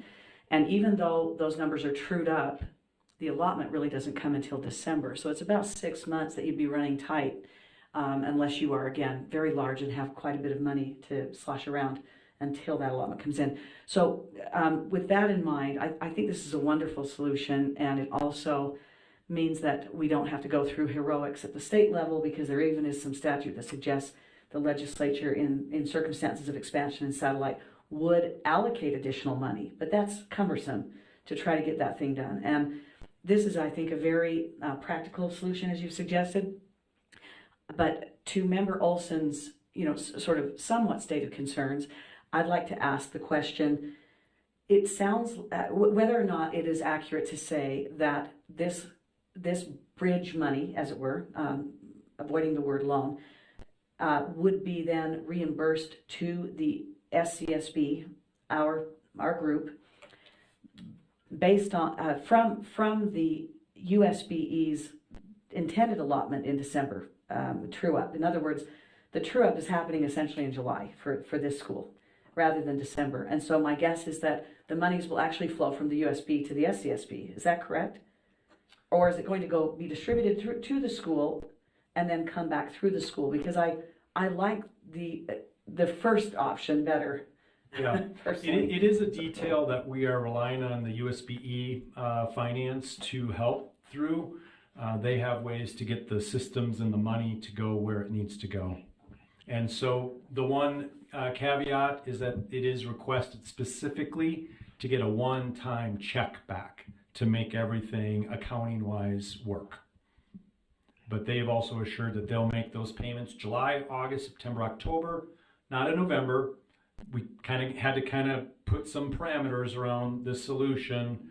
One was the max dollar amount, and the other was the cash flow months that are probably most impacted by this issue. Yes.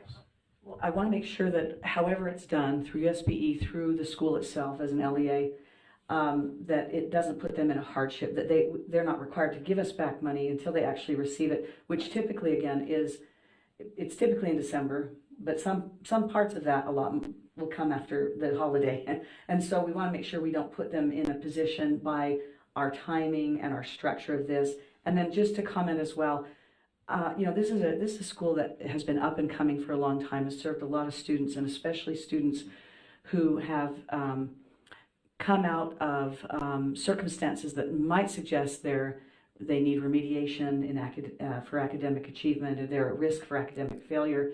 And this school has done such a great job of addressing the needs of students in this category and really helping them to achieve. And I like the fact that this is one way, as an authorizer, that we are demonstrating the bilateral nature of our agreements with these schools, so they can come to us when they're in a bind, and we can come up with reasonable, even if unprecedented, solutions to try to help them to succeed. We're the ones who approved this satellite. We're the ones who approved their expansion. And so not to just approve and walk away, but to say, we're in this to help you solve stuff that comes up. It's logistic. It's just logistics. It's just timing. It can be addressed. And I just appreciate that our staff has worked so hard to address a concern that we have the power to address, and particularly in our collaboration with the USB. So thank you so much. May I make a quick comment? Absolutely. Just love the comments, but the school is really easy to work with. Adam and Anthony as co-leaders, and then a shout out to Red Apple. They are the financial advisors, really pulled together on this.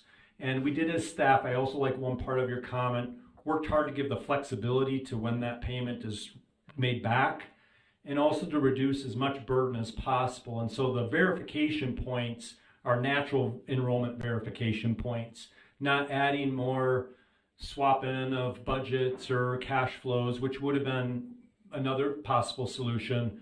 But we moved in the direction to try to keep the administrative burden as low as we possibly can. And I think your comment gave me the opportunity to just kind of make that point. Thank you. Additional comment, I- Ms. Stephenson. I just wanted to correct for the public record that Academica West Thank you. is their Thank you. business manager. Those two are both great service As providers. opposed to Red Apple. Yeah. Yeah. Yes, thank you. Sure, one other quick comment. Please. This is more, maybe this is a question, but I'll just share it as a comment. Is this something that is going to be a recurring problem for us then? And should we not be considering exploring a legislative fix? Maybe you are already. Your explanation, Vice Chair Phillips, was really helpful about how this came about. And it just seems like something that could be tweaked. And we don't have to do it today, obviously, which is your point. We can do this short-term solution, but it seems like we're going to have continual problems with this, with expansions. And if indeed we're spending down that fund to $500,000, it may put us in a bind the next time someone calls to us for a similar fix. Right. Or if there's more than one. And that's what I was saying. Let's take care of the solution. And I think we should then have a discussion about why we are at this point. So if we take care of the solution, then we say what made us have the problem in the first place. Member Cisneros, something in addition? All right. So let's if everyone's ready for a vote on the motion. Maybe I just make one comment about this. Yes, really quick. Yes. So there actually is in statute a solution, but it sits with the legislature and it's very clunky. When we were working with John Hancock Charter School, we found that solution in statute, but nobody actually wants to execute it. That's what we found too. Even the legislature doesn't. And so I think going back to that language that's already in statute and revising it, but then the obvious solution is probably for us to have an account for that, or for them to account in our allocation for that, so that they're not always looking to take back our money if there's a surplus, that we actually can have something that's perhaps labeled as that particular use. Yeah, for that purpose. For that purpose. We can't access it for anything else. Exactly, so that it's its own allocation, because ultimately there's already a statutory remedy and nobody wants to execute it. So let's get a different one. Yep, there it is. That's helpful. All right. Any additional discussion? Seeing none, then we'll call for a vote on the motion. All those in favor say aye. Aye. And Member Aye. Spiker, I'm hearing you as well. Thank you so much. Yes. And so that passes unanimously. We'll move forward with that solution for Wallace Stegner. Now, I still want to talk for just a minute about how do we come into this problem? How does it happen? I mean, if it happened to 3 or 4 schools, we couldn't have had that solution. We wouldn't have had that solution. And though John Hancock may be slightly different because they were starting, right? And so their situation was slightly different. Still, there are that same amount of students. It's not like those students have been materialized from somewhere, right? They're in the state. There's an allocation for them, just not allocated to that school. And so what can we do maybe to help that Common Data Committee to have better information so that they can more accurately assign numbers to schools? What could we do to help? What maybe some additional solutions? And I don't know all of the process, but yeah, Member Cisneros first. Go This ahead. was what I was thinking before, and having been part of the Common Data Committee prior, it was fascinating to me to know how much actual, real, they bring in demographers, and I mean, the amount of work and brain power that goes into that number that goes into the budget committee for the legislature, and then the numbers that are churned out. And I think staff historically, and I would assume is continuing, negotiate very hard for our schools. But what happens or had happened historically to the detriment of the school was the exact opposite problem. Schools not realistically looking at their numbers and fighting to hang on, and then they were being overpaid in July, and that's almost more painful when your budget gets ripped back from you half year, because the schools, as you can imagine, are not real good if you're given money to tuck it away to have it yanked back. And so we've historically had to say, okay, well, you're going to get underpaid because you're overinflating your numbers. And all enrollment dropped, and we've watched it drop across the state as demographers have predicted. Even when I was on staff, the demographers were predicting the numbers that we see now of public school enrollment. And it's shocking because people are like, well, everybody in Utah's having kids. Okay, well, one, that's not true. And two, they're not in kindergarten yet. And yeah, so, but it was fascinating to be part of that process. What's been more fascinating is to watch the shift from a traditional public education out into home, out into private, and an increase in charters. But it's going to take a couple years for us to write those numbers from where we dropped COVID and where we are rebounding now. I think what Wallace-Dagner is having is a fantastic problem to have. But I don't think this is one of those where we go, oh my gosh, let's panic. I think it's the numbers will right themselves every year as we start to see where these public ed kids are landing. And I think the schools themselves need to be a little bit more authentic about where they're going to be in not over projecting. I think Wallace-Dagner was actually wise in reading the tea leaves of the conditions and saying, let's be really conservative with the number of students that we have. But then also not saying, we're not going to invite you in, we're going to put up artificial barriers to enrollment, because we wouldn't want them to do that either. So I don't see this as this, oh my gosh, this is all of a sudden the floodgate's going to open and everybody's going to be asking us to backfill. I think also the numbers here were so dramatic that one, it speaks to Wallace-Dagner's success and reputation in the community, but that's got to be an outlier, right? And if it was 100 kids you're off, well, you're going to have to dip into your reserves, right? Well said. Thank you. Yes, please. Just great points that you make, everyone. And I think just a point that I have is just there's a lot for us as staff to learn about the CDC. So as you talk about that process and everything that goes into it, we do see and have respect for that process. And because we haven't been through a full cycle. Marie and I started late October. And so it's kind of like one of those things, let's ramp up and understand what some of the opportunities are to include some other factors in the algorithm right here, right? Maybe Utah Fits All needs to get factored in, things like that. So those points are just really good ones. Thanks. Yes, Vice Chair Phillips. So a quick comment about this. As I've been sitting here thinking and listening to what Member Cisneros and staff have said, and Member Olson, one of my thoughts is we have more of a responsibility here. And by that, I'm not criticizing us, but I'm saying we know when we authorize a big expansion or a satellite, we already know the size of the original school in terms of enrollment. And obviously they're growing because we're authorizing an expansion or satellite. And that's well in advance of when it happens. And I'm wondering, and we had never experienced this sort of time lag on allocation and allotment until John Hancock. But now we've experienced this twice, right? And, fool me once, right, kind of a thing. So at this point, when we know that's happening because of what we authorize, we should have a lot of lead time that we have not, it hasn't really been top of mind. It hasn't been on our radar before. Now it is, because we've helped negotiate what happened successfully, I might add, for John Hancock, and then we've now stepped in a big role for Wallace-Dagner.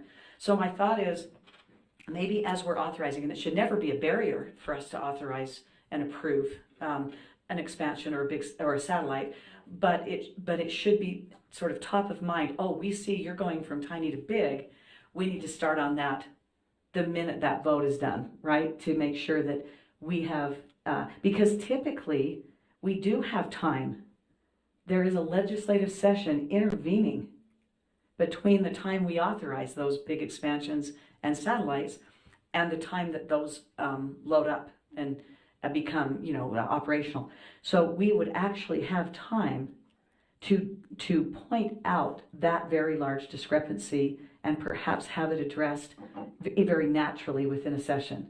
So I just think one of the responsibilities we should have as a board is to make sure that we are thinking that way ahead of time and helping the school. This is a great solution that we've come up with, but there also might be others if we act in a more time-sensitive fashion.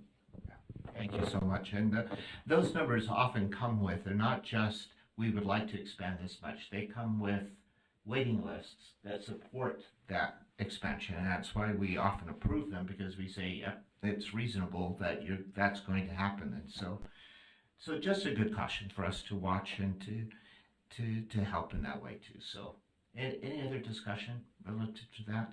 Do we need to take another piece of motion? No. Yes. I'd like to just add one last comment. I think it also speaks to, I know we had a few years without, and the rigor that increased in some of the board rule and the rigor that our board has shown. I think it's ultimately showing that worked, and that the satellites and large expansions that are getting approved are so successful, and that some of our new schools, it's still more experimental. They have a few hundred students, and that's great, but that the large expansions and the satellites that have had this increased rigor from some of the changes that came to board rule, that ultimately that has been a really successful endeavor, and that the quality that you have asked for as a board has been successful throughout the state. Right. And as Member Cisneros said, this is a good problem to have. It's not a bad one. This is a good problem. And so, but we want to be able to make things work smoothly too. So that's good to be aware. All right. I think we're at lunch, right? And the lunch is here. So we will dismiss for lunch in the same regular spot we do downstairs. And wonderful. And we will return for more discussion after lunch. Thank you all. We'll be back at 1, right? Can we do that? Yeah, 50 minutes. We all can do that. So that's good. So let's, if we are ready, let's continue and call the meeting back to order. It's now 1:12 on Thursday, June 13th. We're adjourning as State Charter School Board. And as we made an adjustment in our schedule, let me remind everyone where the direction we're going. We are at the discussion of the State Charter School Board budget for fiscal year 2025. Following that, we will have a discussion about the charter agreement update. No, we're going to look at readiness to open review, and then the charter agreement update before we talk about proposals and small expansion applications, and that will complete our meeting. Did I leave another one out? Nope, that's right. Okay. All right.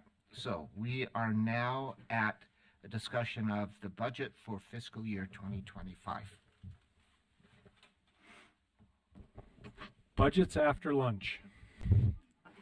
It is after lunch. What a great idea. Actually, budgets after lunch do invigorate me. I enjoy the budgets and the financial aspects of schools, and especially charter schools. So we'll make it, so a couple of bullet points just to highlight what we're going to look at, what we're going to do, just what characterizes the budget work that the State Charter School Board does. These are good reminders for me, like high-level reminders for me, for our staff, and I think for our board. And so one of the highest level, I think, points to make is just that we receive all of our funding through Utah state income tax. I think that's a big deal. I think it's something that we should all just know as a fact about the State Charter School Board, is that currently we don't have private grants. We could. Currently we don't have income from services that we offer, although we talked about that earlier this morning as a possibility. Currently, we don't have any federal grants or the strings associated with that. Those strings aren't all bad either. I don't mean that as a bad thing. The compliance associated with it oftentimes makes an organization improve with their processes and those things. But nonetheless, we are completely funded by our state income tax. We're grateful for the dollars that we have, that our legislators give to us. We're effective and efficient with our dollars. I commend this board for being good stewards of the money. That's always the question that our finance committee comes up with, or even individual board members, is, how do we remain a good steward of taxpayer dollars? And so, and it is truly all taxpayer dollars. So the next point, and you'll see this graphically in the budgets, but this is one that to drive home that helped me, is that the biggest obstacle for budgets is, yes, going over budgets. That's an obstacle. Going under is not as good, but it's not as bad as going over. That's not a bullet point there. But then the other point that I wanted to make, though, is that it's not easy to move money between programs. Not able to move money easily between programs. We have 5 programs that the State Charter School Board directly interfaces with, and it's not impossible, but it's not easily moved. Why? Because those monies are put into programs for specific reasons, and there are 5 funding programs. So Charter School Board, Charter School Fiscal Accountability, Charter School Mentoring, Charter School, what does the R stand for? I can't remember right now. Resource? Yeah, and then Charter School Startup. And so you can imagine you can't move money from as easily. You can, but you can't move money as easily from Chartup Fund and let's put it into the board fund. So even though we see all the balances from the Chartup, the Charter School Startup Fund, that's not something that we're going to be like, oh, let's shift it over here and spend it down with some 5 new positions, right? And so this is a point, again, that I like to come back home to myself, like to remind our staff of, and then just I think it's good for the board just to have this type of point. So we have 5 programs. We had 6 programs last year. We actually eliminated a program. It just wasn't being used anymore. And we talked about that at 2 or 3 meetings ago, that it was the administration of the charter school funds. We actually do a dollar for dollar. Every dollar that comes in for the charter school startup goes back out to the schools, and we don't keep any of it for the administration. So that's that's an example of being a good steward and things like that. So the next point here is 6 categories that you can move within. And so if there's a category, I'll just call one out, it's personnel. Okay, so personnel is a category, and you can move different positions and people and different things within that category, as long as you don't go over budget. And we enjoy even more autonomy and even more flexibility with that with the last legislative session, the new statute, as we've referred to quite often. There's just a lot of flexibility for this board to move around within those categories. Not impossible to move between programs, but not easy. Categories, I would call it pretty easy to move between different line items in there. I'd like to highlight that we started as executive director, associate executive director, halfway, almost completely through the second quarter.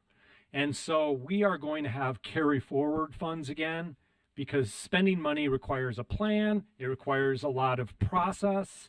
And so while we did better spending money this year than we did in a previous year, we still are going to have some carry forward funds. And that is something that I have said a few times, but as we do this agenda item, fiscal year 25 budget, I wanted to underscore it again, just so you're not surprised. Why do we have carry forward? Well, we've carry forward because and we will not have carry forward. This is not a slide but we are really working hard to not have carry forward from 25 to 26. Or at least let's get below the 10% threshold. So if we have carryover, it's okay to have some contingency amount, right? That's probably smart business practice even. But what we don't want to do is go above that 10% because then we have to do some more reporting, we have to do some more planning and things of that nature. So I'm just forecasting that we're going to have carry forward again. That isn't all of a bad thing either, because as we look at fiscal year 25's budget, which we're about to do, you have to keep in mind that we also are going to have resources that we're working to spend that have been based on the carry forward for the last 2+ years. And then the State Charter School Board to review purchases over $100,000 with a question mark. This may be a good check and balance. It's an opportunity for a control of sorts. We have one coming up. It's $170,000 in strategic communications. And we actually have 8 different groups that applied, and we've gone through, I would call it a rigorous process of going through procurement. It wasn't a full request for proposal, but we went through several iterations to make sure that we get fair and good quotes and services being talked about. So we have a potential $170,000. Now the USBE already reviews purchases over $100,000. Now, I don't know if that'll continue or if that'll go away based on the new law. Probably will continue. It's just, it is a nice, $100,000 is a chunk of change. So it's probably a good check and balance. And so I'm suggesting, this is not anything, but that maybe the finance committee, when the time is right, or maybe the full board, take a look at adding a control that just says, we'll review, not just like report, because I've reported a few times on spending $170,000, which we have the autonomy to do, but just making it a part of budget practice. So I wanted to bring that up for consideration. Okay, so then we go to some spreadsheets, and the first spreadsheet that we'll go to is a high-level budget. It's the one that you have already has already gotten some financial committee review. They worked on it, looked at it to some degree. This board has already taken a motion to approve it in its high level, right? In its high level that they already approved it. The State Board of Education has already approved this at their high level. And so this is really coming down to what we got. And if you could scroll up to the top of this particular spreadsheet, we're going to start by taking a look at the budget for next year. And we'll look at some details too. It's the next spreadsheet. But in this particular one, row 11 or 6, depending if you're looking at the row or the number, that's the fund that was eliminated, okay? Or the program, not fund. That was the program that was eliminated. And the reason is that the Startup Funds Administration wasn't something that we were really doing. And so we shifted the money into different programs. Again, it's not easy to do, but when you have the support of the USBE to do it, it becomes all that much more easier. They actually suggested, can we eliminate a program? We said, yes, let's eliminate a program. Makes it easier. So you can see that.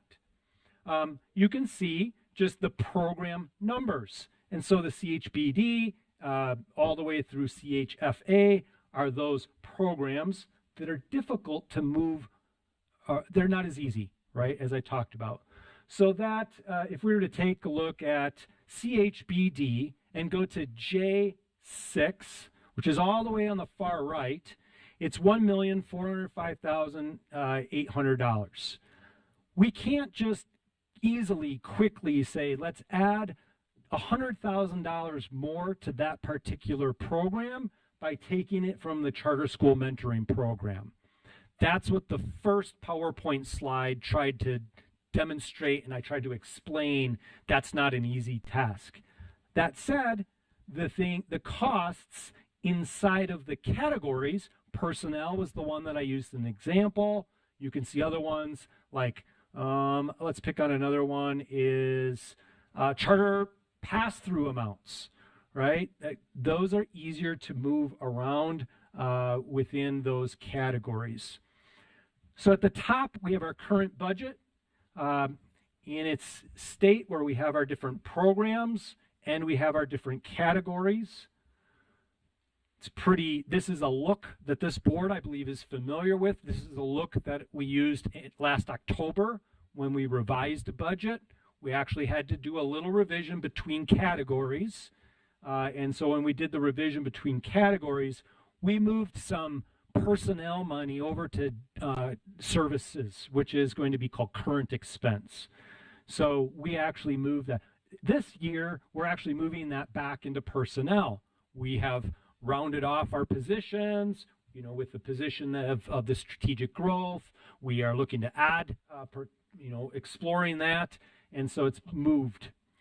But the revised budget here then is what we are operating underneath right now, of which there'll be a carry forward amount. The last table here, I think, does a really, and scroll Marie up a little bit or down. Yes, thank you. The last one just shows the difference between fiscal year 25 and in fiscal year 24, which we're operating in. And so we revised and shifted the current expense or contract services last year. We're shifting that back. We did that because there were a lot of vacancies in, August, September, October, right? And so we not going to be able to spend all of that. We shifted it within, okay? And so this shows the differences. The biggest differences I've just highlighted, which is that personnel will have some more money in that category, and that the current expenses will have less money in that particular category. The other ones, we increased out-of-state budget. That's because we're hoping to go, we are going to NACSA regardless, but we might present or we might not present based on how our proposal goes. But either way, there's attendees that are going. We really enjoyed Chicago, as you know, so out-of-state travel got bumped up just a little bit here. I'm not concerned about 2025's budget as much as the 2026 is going to be really interesting, because 2025, back to the first slide, we still will have the carry forward to fill and plug and kind of fill in some different places. We want to spend that money. We should spend that money. I have one more worksheet to talk through and work through, and then it's up for questions and stuff. So if you go to the first tab, this is from USBE. As we collaborated with them, they gave us this product. It's kind of long and a little bit, so the pivot table on the next tab, I think, more nicely organizes this financial information. And so by just doing a simple pivot table on the data that we worked on with USBE, that was approved by this board at a high level, we end up with, across the top right here are going to be the programs. I put them in different colors. Actually, CHBD and CHFA are in the same color because they act similarly in that they are operational. One's board operational and one's kind of fiscal operational, but they work very much like each other. That's why you find building and maintenance costs in two places.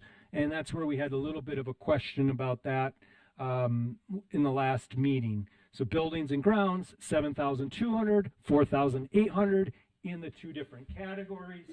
Right here is the 12,000 that we were referencing earlier. And so I think that, again, the pivot gives this board the opportunity to just see some of the specific expenses within a category that can be easily shifted. Remember, I made that point, it is movable. Okay, so my example earlier was if attorney fees came in less or planned for less to be 70,000, it could be shifted to other things. For example, printing and binding. If you had a big printing job, a 15,000 printing job, that'd be pretty amazing.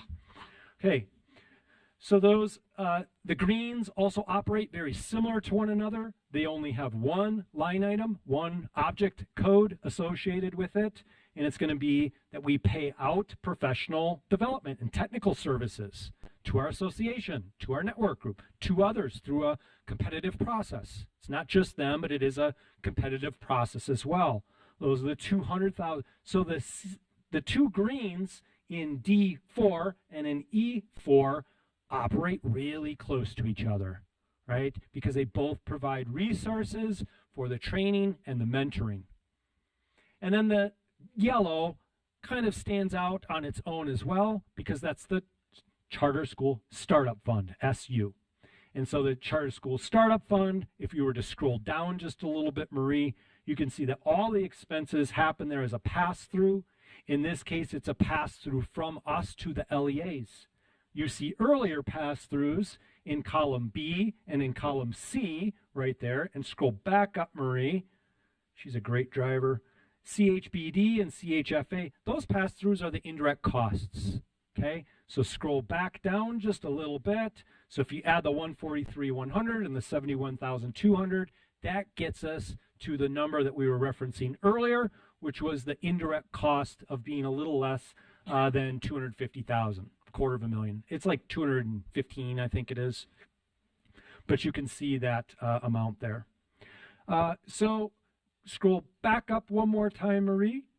You can see some of the details. I'm sure you're doing things like I do, like human resources. Well, earlier, Dr. Kramer said that there's another place for human resources. Well, there you see it, right? You're probably identifying other specifics.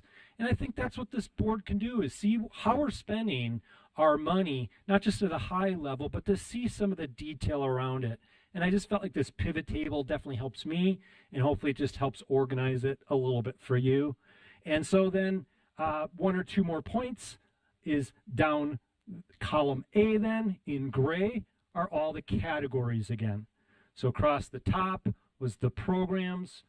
These, each one of them, I talked about travel out of state. If you could scroll down there, you could see that the travel out of state amounts are the 5,300, the 1,000, the 50, and the 6,900. Okay, for different things. One's for lodging, one's for meal replacement. You know, high level, it's travel out of state. Detail is some of this is meals, some of this is transportation, some of this is lodging. So you can see the specific breakdown. And it's easy to move funds within those categories. So if all we did was lodge and we never ate, that money could be moved. But that wouldn't be very good for any of us. So yes. So this pivot is the idea is to give the board some insight into the high level. Our finance committee has met along the way, but we didn't get one in between the two meetings, right? Because there was one meeting and right on top of another one. But they are aware of the first PowerPoint slide and then some of the high level and then in detail. And so that was the presentation. We have one other part of this presentation, but I think a pause here would be good because the other thing is related but different than this budget here. Oh, thank you. And so are you looking for a motion on this piece of the budget first? Yeah, please. If I may ask, Chair, thank you. I noticed that we're only adding $500 to the in-state, and the only reason that I'm questioning that, and maybe you're going to say to me, "Oh, that's plenty." But I know that one of our emphases has been to reach out to our schools and to be a presence in person. I know you do a lot of really great virtual work, which thank you, COVID, for a couple positive things, right? Yes. In the midst of tragedy. But I'm just hoping we've budgeted enough so that nobody feels like, oh, we can't make that trip down to St. George, or we can't go up to Cache County, or we can't, I want to make sure that particularly in the winter, there might even be times when we have to stay over, right, in order to be there first thing in the morning for a school. So I just want to make sure we have enough money for you guys to do your increased focus there. I love it. So row 39, thank you, Marie. It's the 1,950 that we have as a sum total for in-state travel. And that may not be enough. This is where I say to kind of counter is that we will have those carry forward funds. And I think that our finance subcommittee can wisely use that particular comment right there and allocate some of those carry forward funds to increase this particular line item. And that's why I say 26, we're going to have even more careful planning because we won't have the carry forward. So, but that would be kind of like the way I view it is, yes, you're probably right. It's probably shy of where we need to be, but with the carryover fund opportunity, we can increase that by 2,000 or 3,000 or something like that. This is this June time of year to look at budgets. Always you're closing out the last year budget, what actually happened. You're pretty close to being able to say that, and what actually happened, and you make your best guess of what's going to happen for the next year. And I think that's why Director Kramer is saying to us that we can move among categories, because you make your best guess of what's going to happen, and then you know you may have to adjust, and that better informs you for the following year, right? So this is closing out one, but right now I think you're asking for a motion for us, not really relative to the close of the fiscal year 24 budget, but you're asking for an approval of best guess 25 fiscal year 25 budget. Yeah, Is that accurate? I do think just that you've had the opportunity to review, and that you support this resource. It is an adequate amount of resource, and I think it'll be used both in general terms and then specifically. So I think it helps, although it's kind of already worked in with your last motion a couple months ago, and then the Utah State Board of Education's motion to approve it. It does demonstrate that we are really on this. All right. I also like that. When needed, but Thanks. That Vice Chair Phillips said, do you have enough for in-state travel? Because resources should always follow our goals. So whatever our goals are, that's where the scarce resources should follow. And one of our goals has been as much outreach and visit and opportunity to be in schools. And we particularly know that in our new organization that you've been trying to do that and want to continue to do that even more. And that's a board has continued to support that as one of the goals, right? So that's a key item that we still get down to Cedar City and to St. George and up to Box Elder, and not just along this piece of the Wasatch Front, right? So thank you for that. All right. With that in mind, any additional questions at this point? If not, are we ready for a motion? Someone ready to?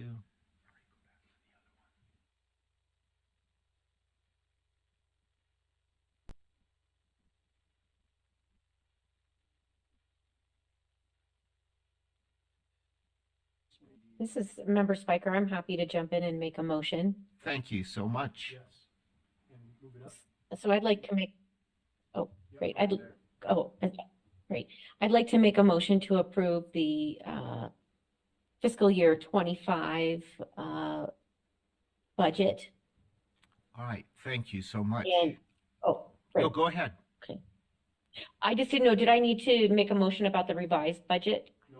No, just the 25 budget, I think Just is. the 25. Okay, then I'm holding there. Thank All you. right, thank you so much. So a motion from Member Spiker to approve the proposed fiscal year 25 State Charter School Board budget. May I have a second to that motion? Do I have a second to that motion? Yeah, I'll second that. And Member Olson, a second to that motion. Any further discussion, questions? Seeing none, move to a vote on that motion. So all those in favor of the motion to approve the State Charter School Board, the proposed State Charter School Board fiscal year 25 budget, say aye. Aye. And Aye. any opposed, nay? I thought I heard every voice, so that passes unanimously. We've got money. You've got money. It can move forward and begin when it turns July 1, Thank right? you, Chair Bowles. One more aspect of the fiscal year 25 budget, and I think, Marie, if you join, yes, thank you so much. And so in years past, you've seen this in a consent agenda item. This year, we thought we'd put it into the fiscal year 25 budget agenda item. These are the startup grants that are encumbered for fiscal year 25. Some of them are still from our older policy related to startup and grants funds. So when you see the top, it says 3 of 3. We no longer have 3 years of managing any grants, but these schools, John Hancock, Elevated, American Principals, Wally Stigner, those are all schools that were afforded this grant, given this grant prior to the board's May 20th decision for the new process, policy, procedures, and the forms. And so Lisa does an amazing job in our office as a financial specialist, keeping track of these. And this is really her agenda item in many ways, because this is what then gets processed through grants and then gets ready for payment, if I'm saying it right, Lisa, early in the fiscal year 25. So with your approval to these, and I stopped halfway through because you'll recognize Thrive Point and Verizon, our new schools, and then you'll recognize some of our new satellites and large schools, and those enjoy different higher amounts, and they also enjoy it put into 2 years instead of 3 years, at least in the case of satellites. And then for large school, we haven't had large school before, so this is really exciting to see in the large school, $400,000 there. So $2 million is a good amount of money to push out for encumbered. There's still going to be some estimates, like innovations and stuff like that are part of this, but these are the encumbered. And so that's usually done in a consent agenda item, and I now know why, because I talked about it for 10 minutes. I could talk about budgets and numbers for a while, but this is Chair Bowles for a motion to approve spending out these grants encumbered amounts in this way. So It's right, Lisa? Yeah. Anything you want to add, Lisa, to that? You're welcome to if you'd like. Yeah, thank you. All right. So knowing that, partially I'm thinking also we're approving potential money, but we'll later approve their readiness to open and their and the potential for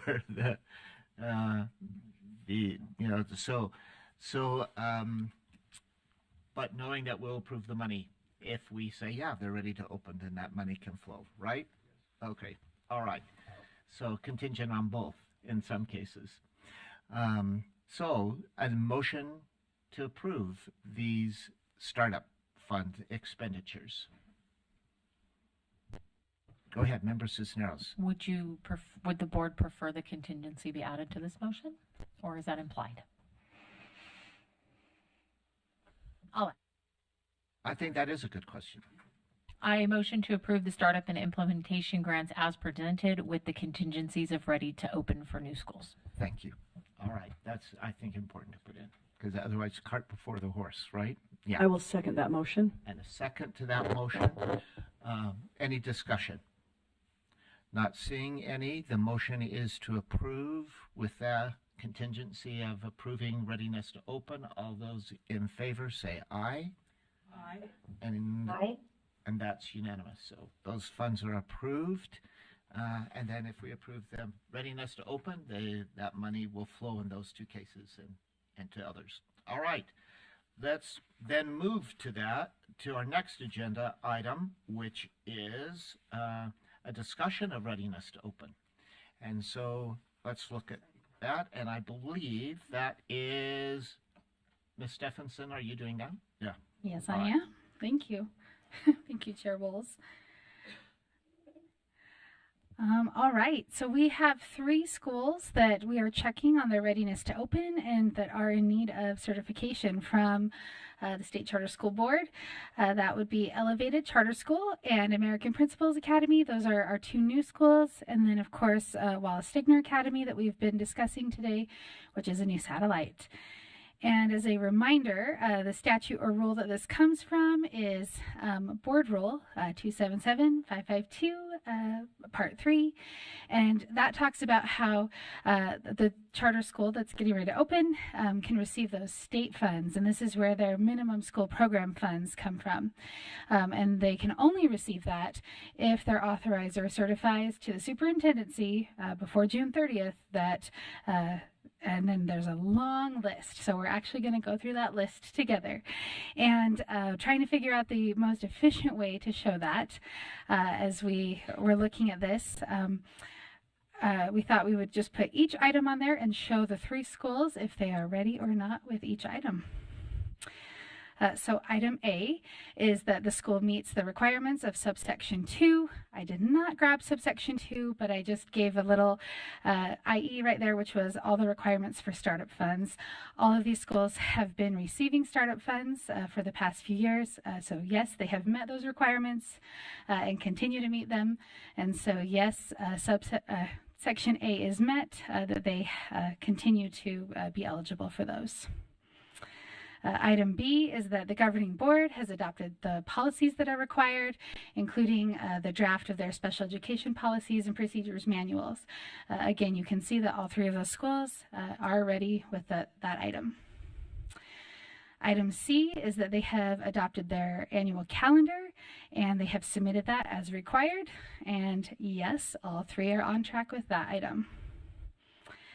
Item D is that we've received their facility contract. We did put not applicable here because that actually changed. That reference to code there, the code changed during this last legislative session. So as a note to us, we will want to work with USBE to adjust this board rule as it reads right now. E talks about if their building is scheduled for completion, they've had their required inspections, either that it is done or they're on track for that. American Principals Academy and Wallace Stegner Academy are, yes, both on track, and Elevated is an online charter school, so they do not have a school building that needs to be completed. Item F talks about if they have hired an executive director and a business administrator, or if they have a third party that they're working with, and that they have established the policies of what that looks like working with their third party contractor. And so yes, all 3 schools have also met this item. Item G is that their enrollment is on track, and if our board remembers, a few months ago when we began checking on this, there were some concerns about enrollment. Currently, all 3 of them have met the benchmarks that they need for us to be able to certify that if the board so chooses. The counts, and you can see the dates that those counts were last taken. Elevated Charter School was at 140 students, and they are continuing to enroll. Their break-even was 101, so they are well above that. American Principals Academy, they were at 231 students, and their break-even was 194, so also above that. And then Wallace Stegner Academy, as we discussed earlier, is at 749, which gives them over 2,000 students across their LEA. Item H is that they have a student data system set up that is communicating successfully, there's a keyword there, with the UTREC system of the state. And so yes, all 3 of them have a system set up and have ensured that it communicates with the state system as well. I, also equally important, that the schools have functional accounting systems, and yes, all 3 are meeting that requirement. That the school has made sure that their debt burden ratio comes in under 30% of their facility agreement. American Principals and Wallace Stegner both meet that requirement, and again, Elevated Charter School does not have a facility that we are needing to look at that for. And then the final item here is that the school has complied with all legal requirements that are required for their pre-operational year. And so, yes, we can say that all 3 schools have met that requirement. So, as far as staff can tell, all 3 of our schools have met all of the requirements from this board rule, and that would complete our report to the board if the board would like to take action to certify that for the superintendent.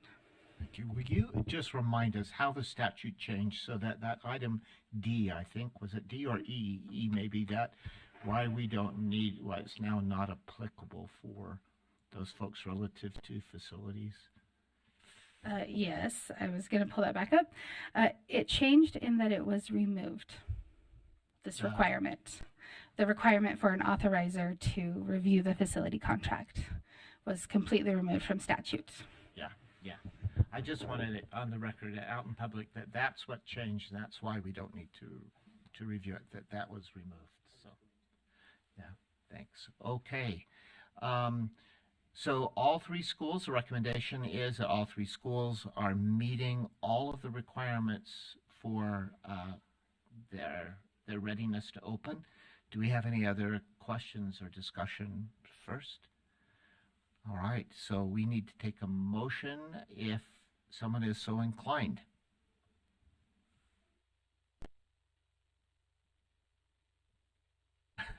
Thank you, Rebecca. Why break the pattern? Okay, but I literally just it just went white. Readiness to open. Oh, That we readiness. approve their Certify. readiness to open. We Certify that they are I just ready to went open, like, so that can go to the superintendent then to, There's nothing there. yeah, that's a good question, an important one. Okay. I would like to make a motion that we certify Elevated Charter School, American Principals Academy, and Wallace Stegner Academy as ready to open, certified to the superintendent that these schools are ready to open. All right, perfect motion there. Thank you again. And a second to that motion? I can second that. This is Member Spiker.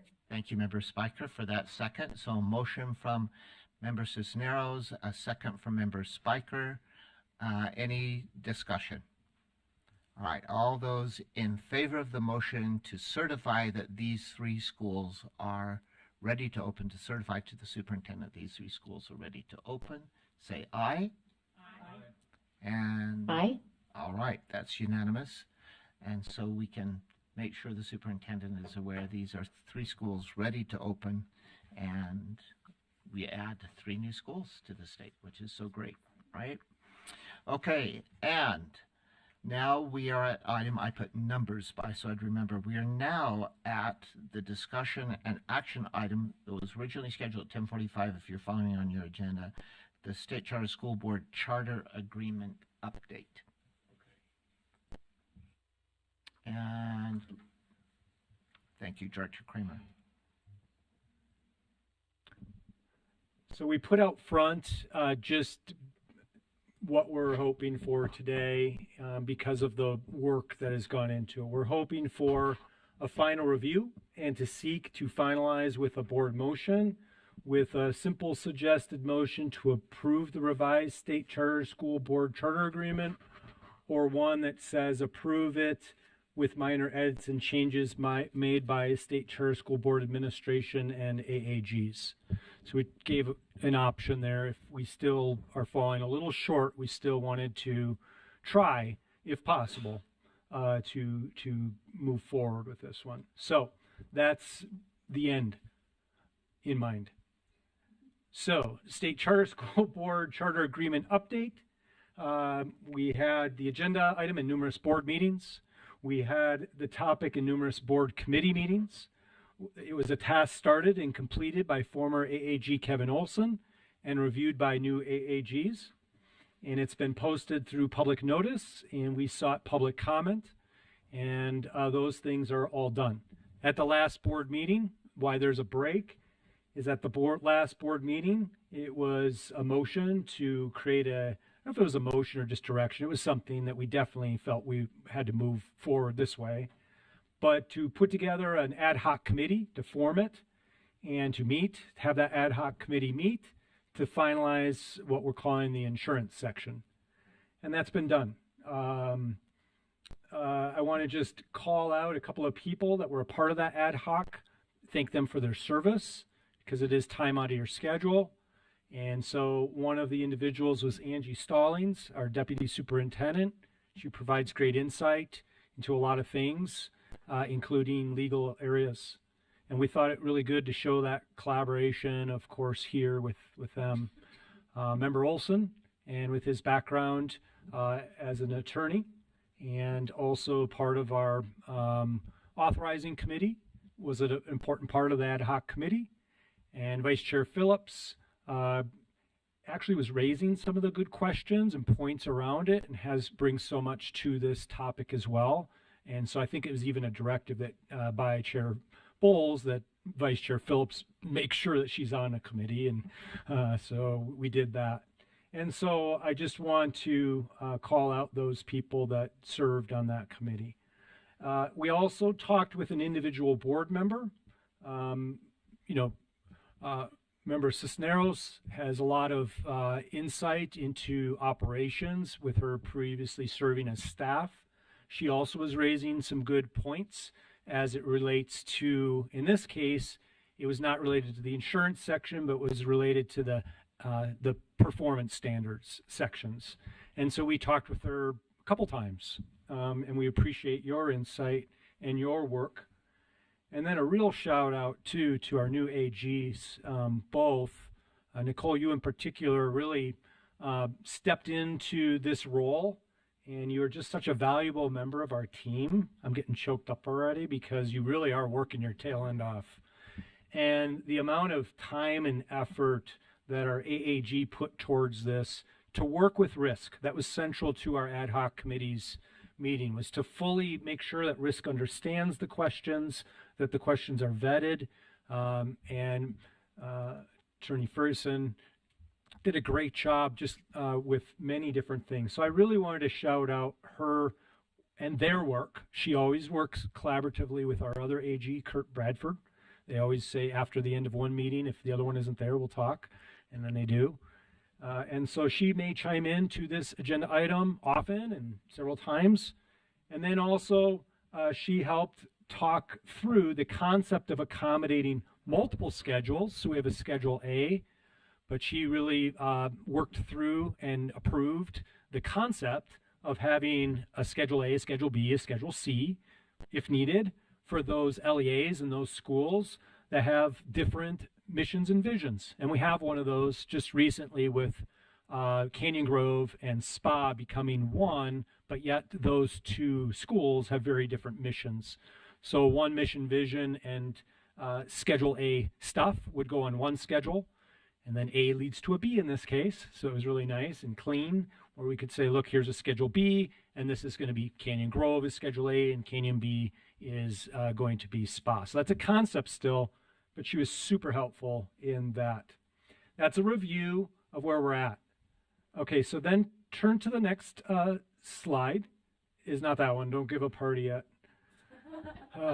Okay, pull up the document, because this is the time for us to have our working on it.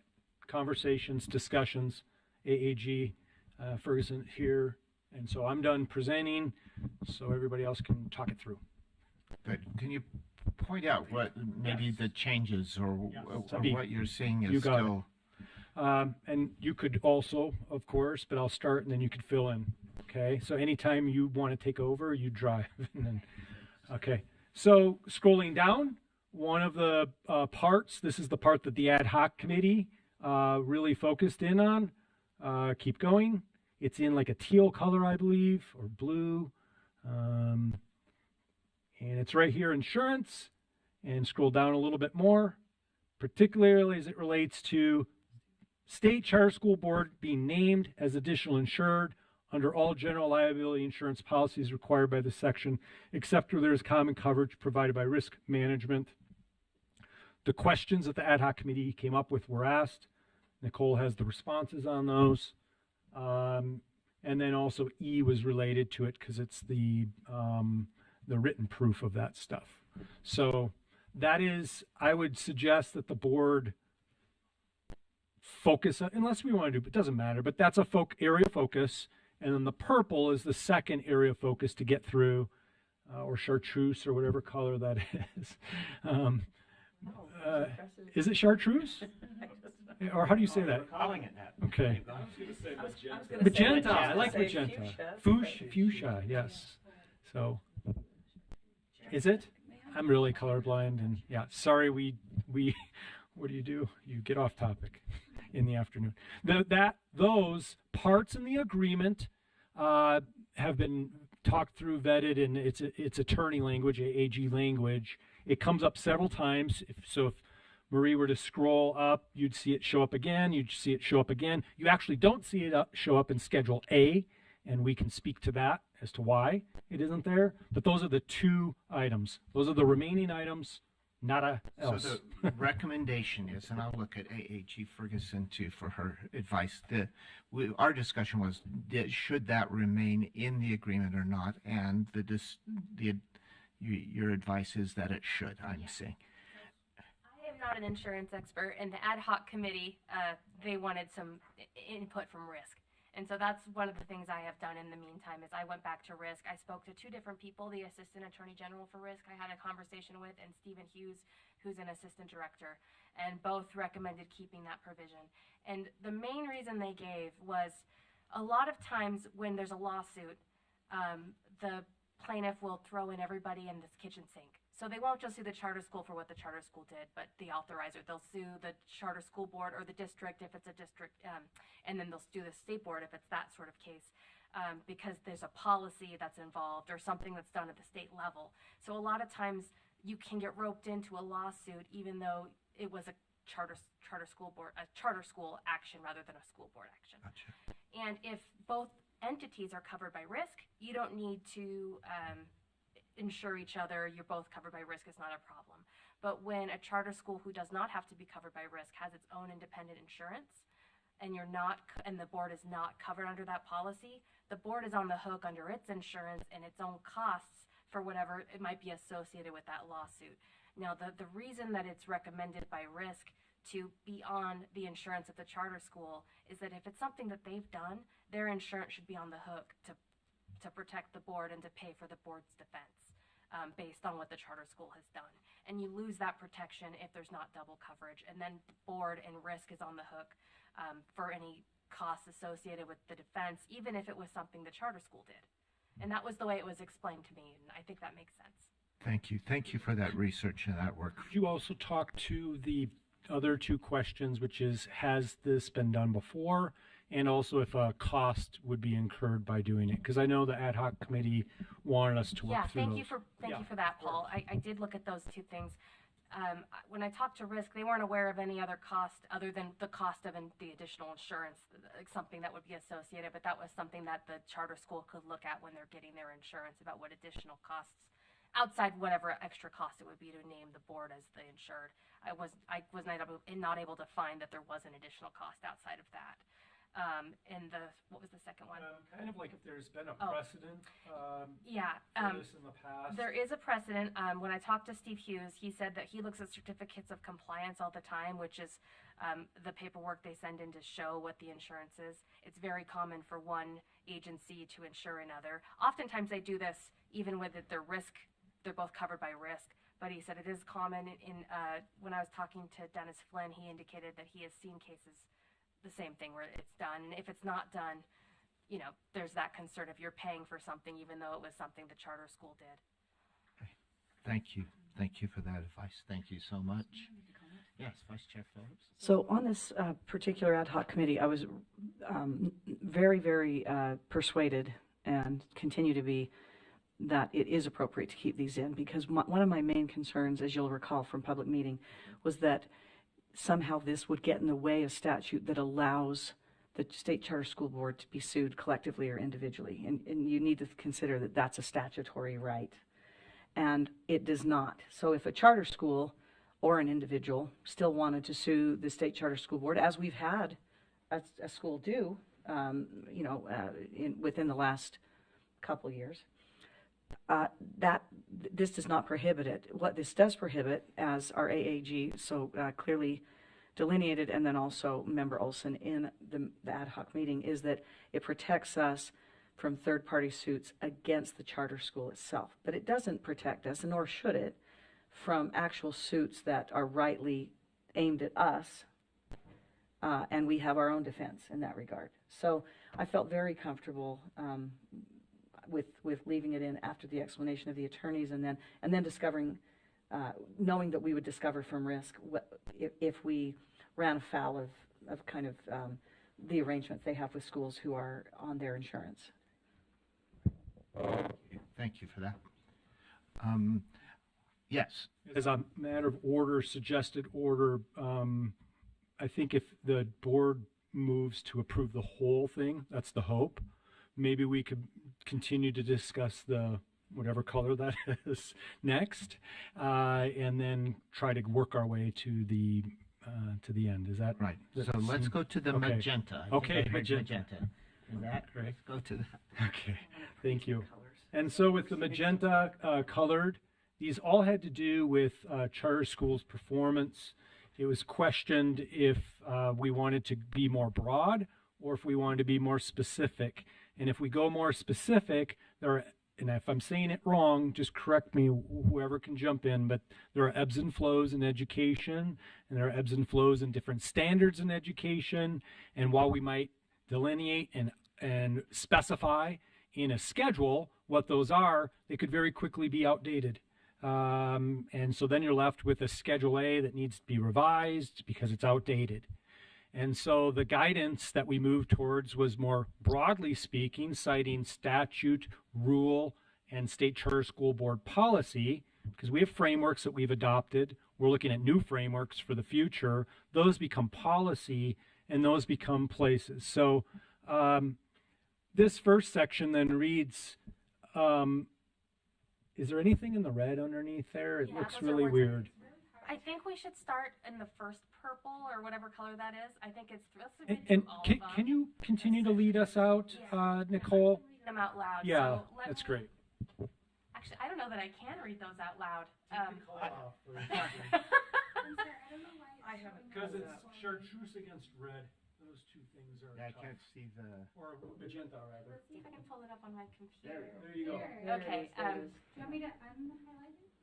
That's fine. So this change is the charter school's minimum performance standards are defined by SCSB as required by statute and rule.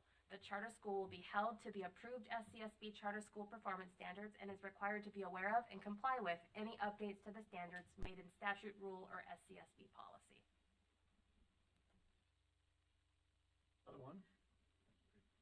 Let's read the next one. Let's just make sure we're all good with all of them. So this one's in school autonomy. And this one says the SCSB shall review and evaluate the performance of the charter school and hold the charter school accountable for its performance measures that are defined by the SCSB as required by rule and statute.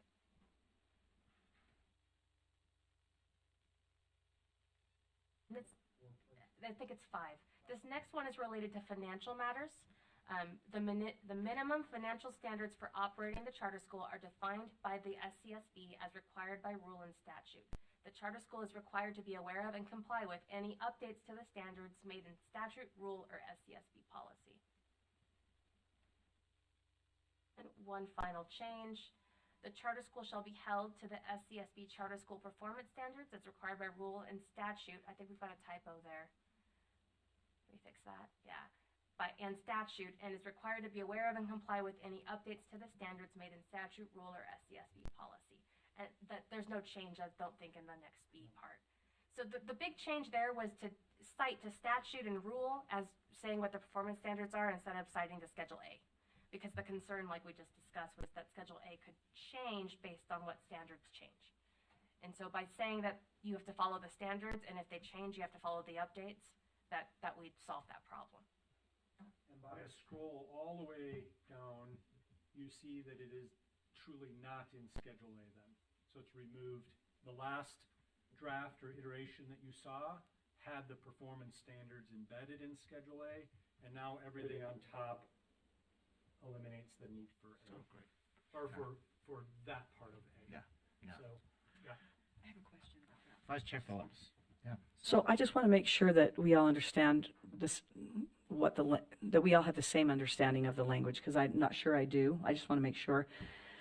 In statute, the new statute that came about as a result of HB 301 says that the charter school obviously has to meet minimum standards established in state law. I mean, the minimum, when we're talking about minimum, that's a statutory and rule-oriented deal.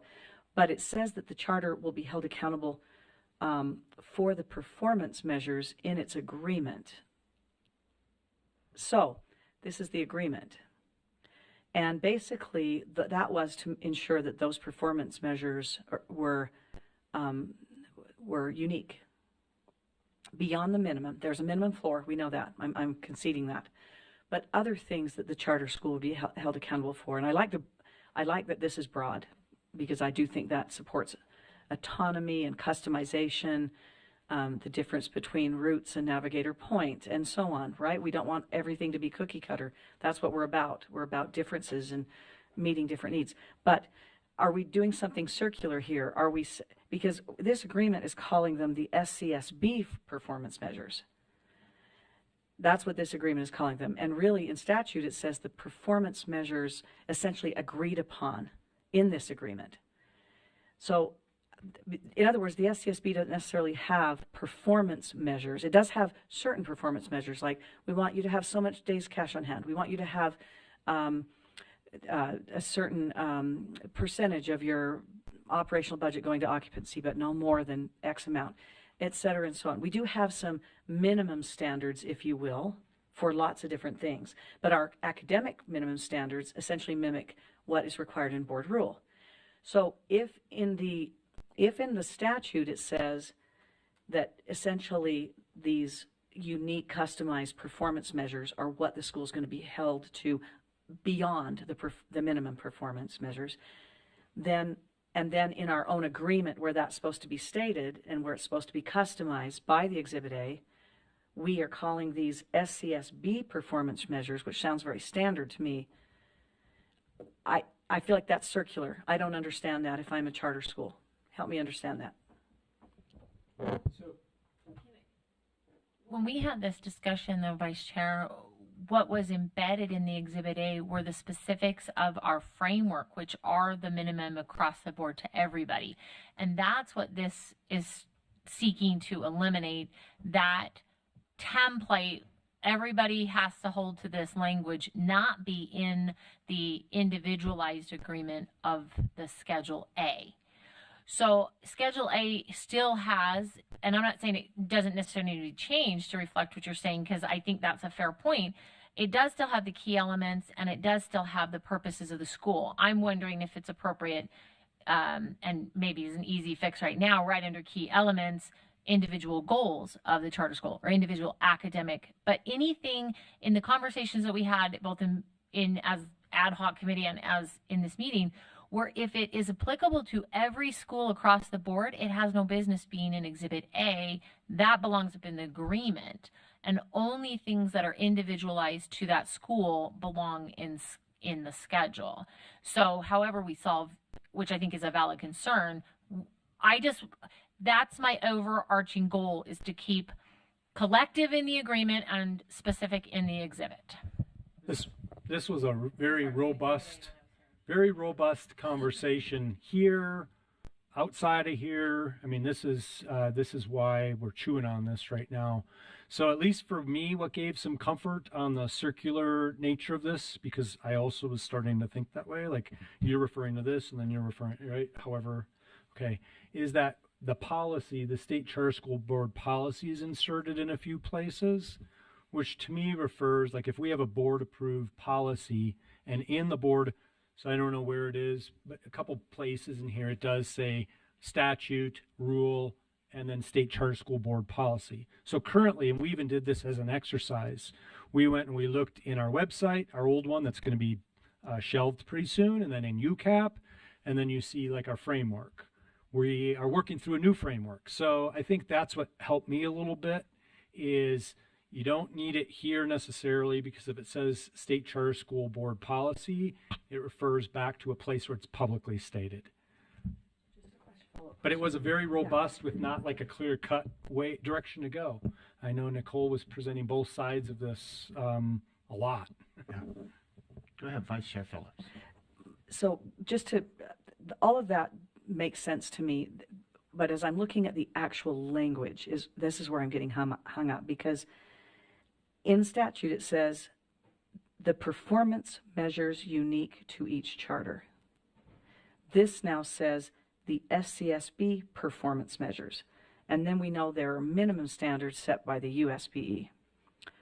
So now I'm thinking to myself, are the performance measures unique to my charter different from the SCSB performance measures, which apparently are going to be applied to all charters, and are those different from the USBE minimum standards? And now are there three? I mean, I always knew as a charter school I had to meet the minimum academic standards of the USBE. That's in statute and board rule. Now I'm thinking I've got performance measures unique to my charter. Now, outside of statute and rule, what are the and I'm on the SCSB board here, what are the SCSB performance measures that are different from those unique to my charter and those for the USBE minimum standards? Aside from the financial standards that you were talking about and enrollment standards, so this is about academics, potentially. Or other, one of the things that we put, one of the reasons we liked HB 301 and promoted that and supported even the redlining of it is because it acknowledged that that there are unique performance measures to each charter, and that it also, corollary to that is that it recognized that not all education performance measures are strictly academic. So for instance, attendance or credit recovery or graduation rate, all of those things are related to, they are ways that you can measure education outcomes that are very positive and unique to different schools. Whereas the RISE test is one academic measure, but for certain schools, we might be much more interested in attendance, credit recovery, and graduation rates. So one of the things that the statute did was to move us away from a singular or circumscribed look at education performance measures as well. So I'm actually not, I don't actually, aside from the unique education performance measures for the school and the USBE minimum standards, I don't know what SCSB performance measures even are, and yet it appears like 6 times in the agreement. So I want to know what the language means, because I don't know. Stevenson, it looks like you're ready to respond. Thank you. And perhaps, I mean, it might be something we want to pause on and bring back, because we shared a little bit about the academic framework, which coming from A-Game addresses each of those components about graduation or your access to students, attendance. So it brings in all of those different pieces, and it ultimately, the goal of that is recognizing that just the RISE test or just Acadians or whatever it is doesn't tell that whole story. And so as we've been meeting with the consultant and putting these pieces together and trying to get this draft ready to bring to the board, ultimately, that is a lot, I think, what that's going to look like, where we can say to a school, here are some options, and if this doesn't work for you, how else can we tell your story? And it's embedding that into the framework under those different the access and the engagement within the school. And so maybe it may be something we want to pause on and bring that framework back to look at with it, so that we can see what that looks like alongside of it. I appreciate Member Phillips's comment. When I was helping to draft this, the way I was thinking about the minimum performance standards and the charter school, SCSB charter school performance standards, I was thinking them as kind of the same thing. When I was drafting this, and I wasn't thinking this necessarily included the school's unique standards. And if that is the goal, I think that would cause some confusion, is if we're trying to talk about two things in one. At least when I was drafting this, I was reading it, and I want to make sure that's clear, just so you know there is confusion here, that these were the minimum standards and the state charter school board performance standards. I thought those were the same thing.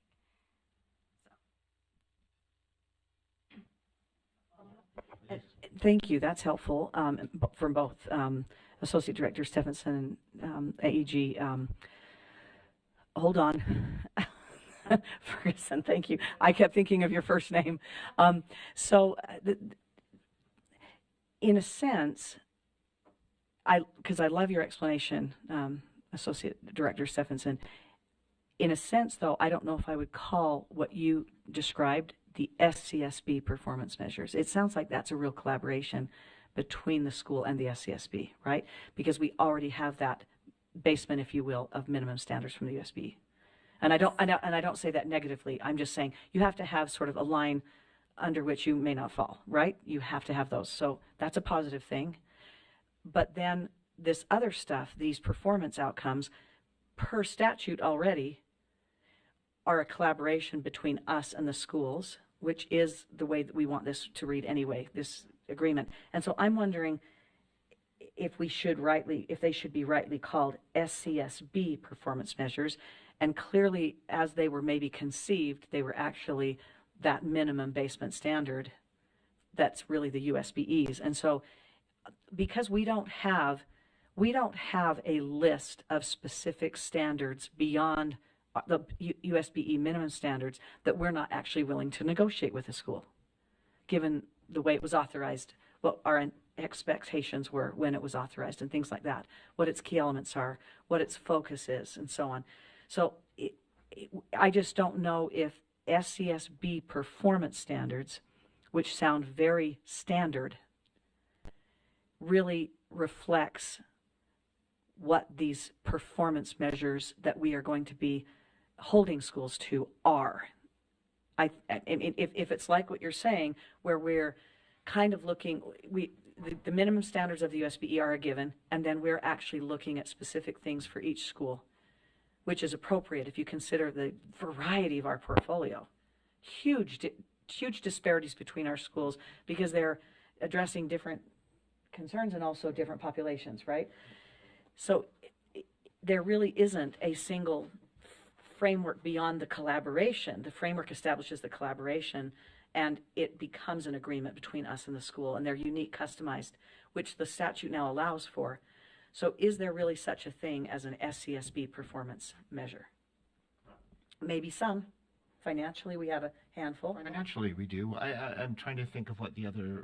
Well, and always the minimum standard of the USBE for academics. That's a given. Governance and finance and academics have always been agreed. The academics is what we're negotiating on. So that's why I think the AAG putting it as charter school policy ties that up nicely in a way that says once it's gone through that process and is approved, then that can become the catch-all. But if we're following the A game, then that's automatically going to be negotiated. But if your concern is because you're going to have everybody is held to, and then here's your individual. So everybody's held to doesn't need to be called out in any other way. But if you're more comfortable having a single line added to Exhibit A to call out the things in the A game-esque that get added into like one of the boxes on the table. But I feel like the key elements and the purpose that are outlined and defined, if the staff does a really good job on that, and then at the same time they're presented their contract, they're presented their Schedule A, and they're presented their A game framework that's been negotiated, and all those happen at the same time. If that doesn't provide clarity, you have no business running a school, for granted. And those are our standards. Then that becomes that set of standards. It is referenced in, we're compliant with the law of saying your contract vis-a-vis, because this is the charter school policy, then we're holding you to that, and it's referenced in the contract. May I, Board Chair? Yes, please. Just one other thank you. All of it is so good again. So I have to always say that because I love listening and learning. One way to address this, if you remember thinking about the end in mind, right? And there's one that just says approve it. And the other one says approve it, letting staff and AAG continue to massage one aspect of this particular agreement. The pause, I rarely do, Associate Executive Director and I have, and we usually work it out within minutes, like when we're together. But this might be one where I heed the board to continue to look at potential way to still get it done, giving some flexibility and autonomy to AAG, because I think it can be done in the Schedule A, right? It's either Schedule A or no Schedule A. And if the direction within that motion says move forward, but have a Schedule A that identifies the customized areas, staff has no problem including that. And, so I think it's more of a point of a finer distinction on it. And so that was just one thought that I wanted to bear. We have some schools that are waiting to sign agreements, not just for the party slide, but they're waiting for agreement to get done, so that they can be in what's new and right. Because we're writing this by 99% with just a little bit to go. So that's just an idea that I wanted to share. Thank you. Can I chime in quickly? Please. Yeah, I share some of Vice Chair Phillips' concerns about this. Maybe my concern is the contract refers to performance standards 3 times. The first time it's not capitalized. The second 2 times it is capitalized, and that's why I'm stuck on the question Vice Chair Phillips has. It's now like a defined term, but we have no idea what exactly these standards are. And so my concern, I think, would be accommodated by deleting the capitalization, which makes it sound like it's some specific thing that you can go look up in a book and it's right there, which I think we agree is not exactly the case.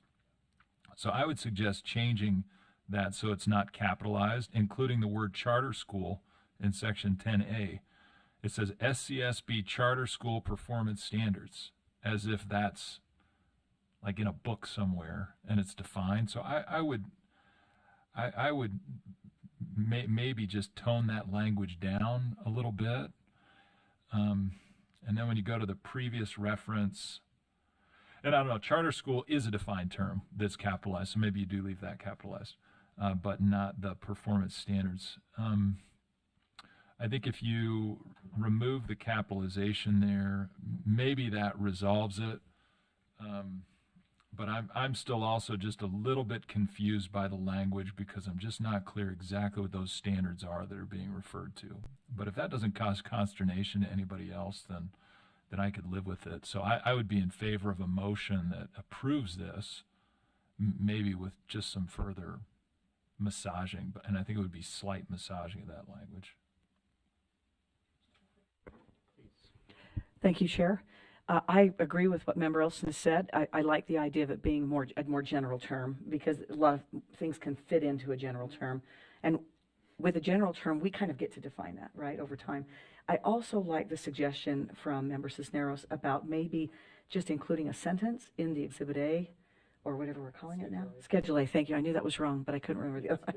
The Schedule A that makes room for, opens a door to, it just reminds people that come after us that, oh, this is super important, and this is actually different from USB minimum standards and different from board rule and statute. It's something that we negotiate through this process that was described by Associate Director Stephenson, which is that collaborative piece and does say bilateral and does say we get to be, this school and we get to be that school, and that's the way you approved us. So this agreement reflects that.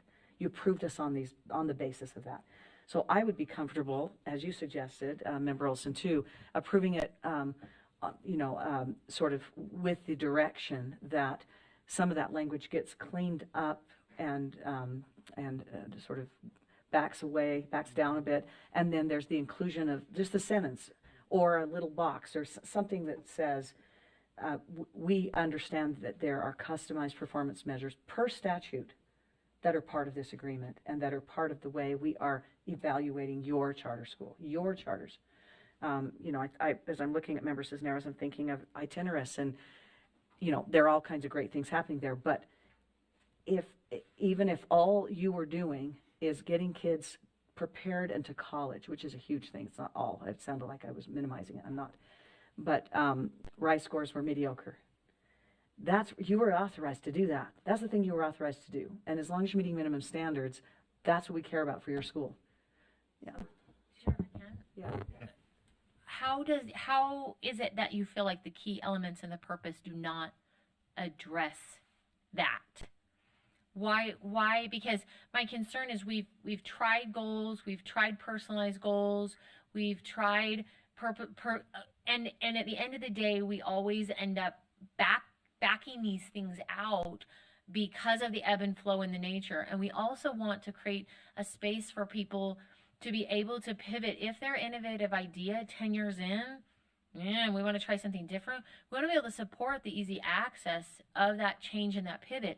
So the more we put in this schedule, the more we're binding and eliminating that process. Whereas by saying charter school policy, you have to stay current, you have to stay updated with what's happening with your authorizer. But then you've got this section that says, here's your purpose and here's your key elements. Those are the things that we said, we love that. And this is what you said you were going to do to change innovation. So this is what we get to hold you to, because if at the end of the day an early college stops doing college, we need to have a conversation, right? But it's easy then to say, well, we want to tweak and adjust. In fact, UCAS is one that comes to mind. Several years ago, they recognized the need to add CTE parallel to their concurrent enrollment. How nice would it be to say, okay, we have your purpose, we have your key elements, let's slide another key element in there, and that's an easy, quick change that we can make. We don't have to rewrite a whole contract. People don't have to go, oh my gosh, like in Itiner's case, my contract's 20, well, we adjusted it when we came and got authorized. But our contract is in essence 20 years old, and we've stuck to our core key elements of those things. But can you imagine what it was going to be like if we were to try to go back and redo that contract? And again, we've been saying bilateral, so I don't necessarily have, you know what I mean? Like, I'm okay sticking with this crazy, antiquated old contract. And that's what I'm hoping we can say, don't worry, because we've made this process so friendly. We've protected both sides with appropriate contractual language, but we've accounted for the realities of the sandbox we play in. That's The other thing, let me just add, and then I saw AAG Ferguson next, and then Vice Chair Phillips. But just as a reminder, having been for a time on that committee, was we reviewed goals, and sometimes we just say, holy smoke, what are we fighting over all these little pieces for? Because some schools would just make themselves really accountable for every detail, and some were just doing what I'm meeting the requirement to do this, and they would just get by. But if everyone is really working just to accomplish those strong minimum standards, and now it pleases us to do these things, and we know people will vote with their feet if we're not accomplishing the strength of this contract too. That, just as a reminder, it becomes, we start playing games with schools a little bit by writing detailed kinds of goals. At least my experience is I've seen that as we've done it in the past. AAG Ferguson, you go ahead. Two thoughts. Let's hope I can keep them both at the same time. The first thought is, so what I'm hearing, because staff and I are going to help kind of massage this language, is that we want the contract to show that these minimum performance standards are required to be kept by everyone, but it's lowercase because they're not all in one spot, so they're not specifically found in one place. And then for your unique goals, those are still in Schedule A. The thing I wanted to comment to what Member Cisneros said, and tell me if that's wrong, if that understanding is incorrect, is the language as it's written right now is that the charter school is accountable for the standards as in statute, rule, and SCSB policy. However, if the charter school wants to change its mission and its purpose, this language, at least as we have it, doesn't say that they can do that.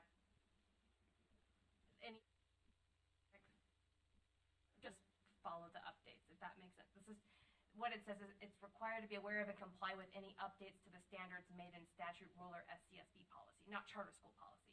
So if the charter school wanted to change something, at least the way it's written right now, they would probably still need to amend a Schedule B or Schedule A.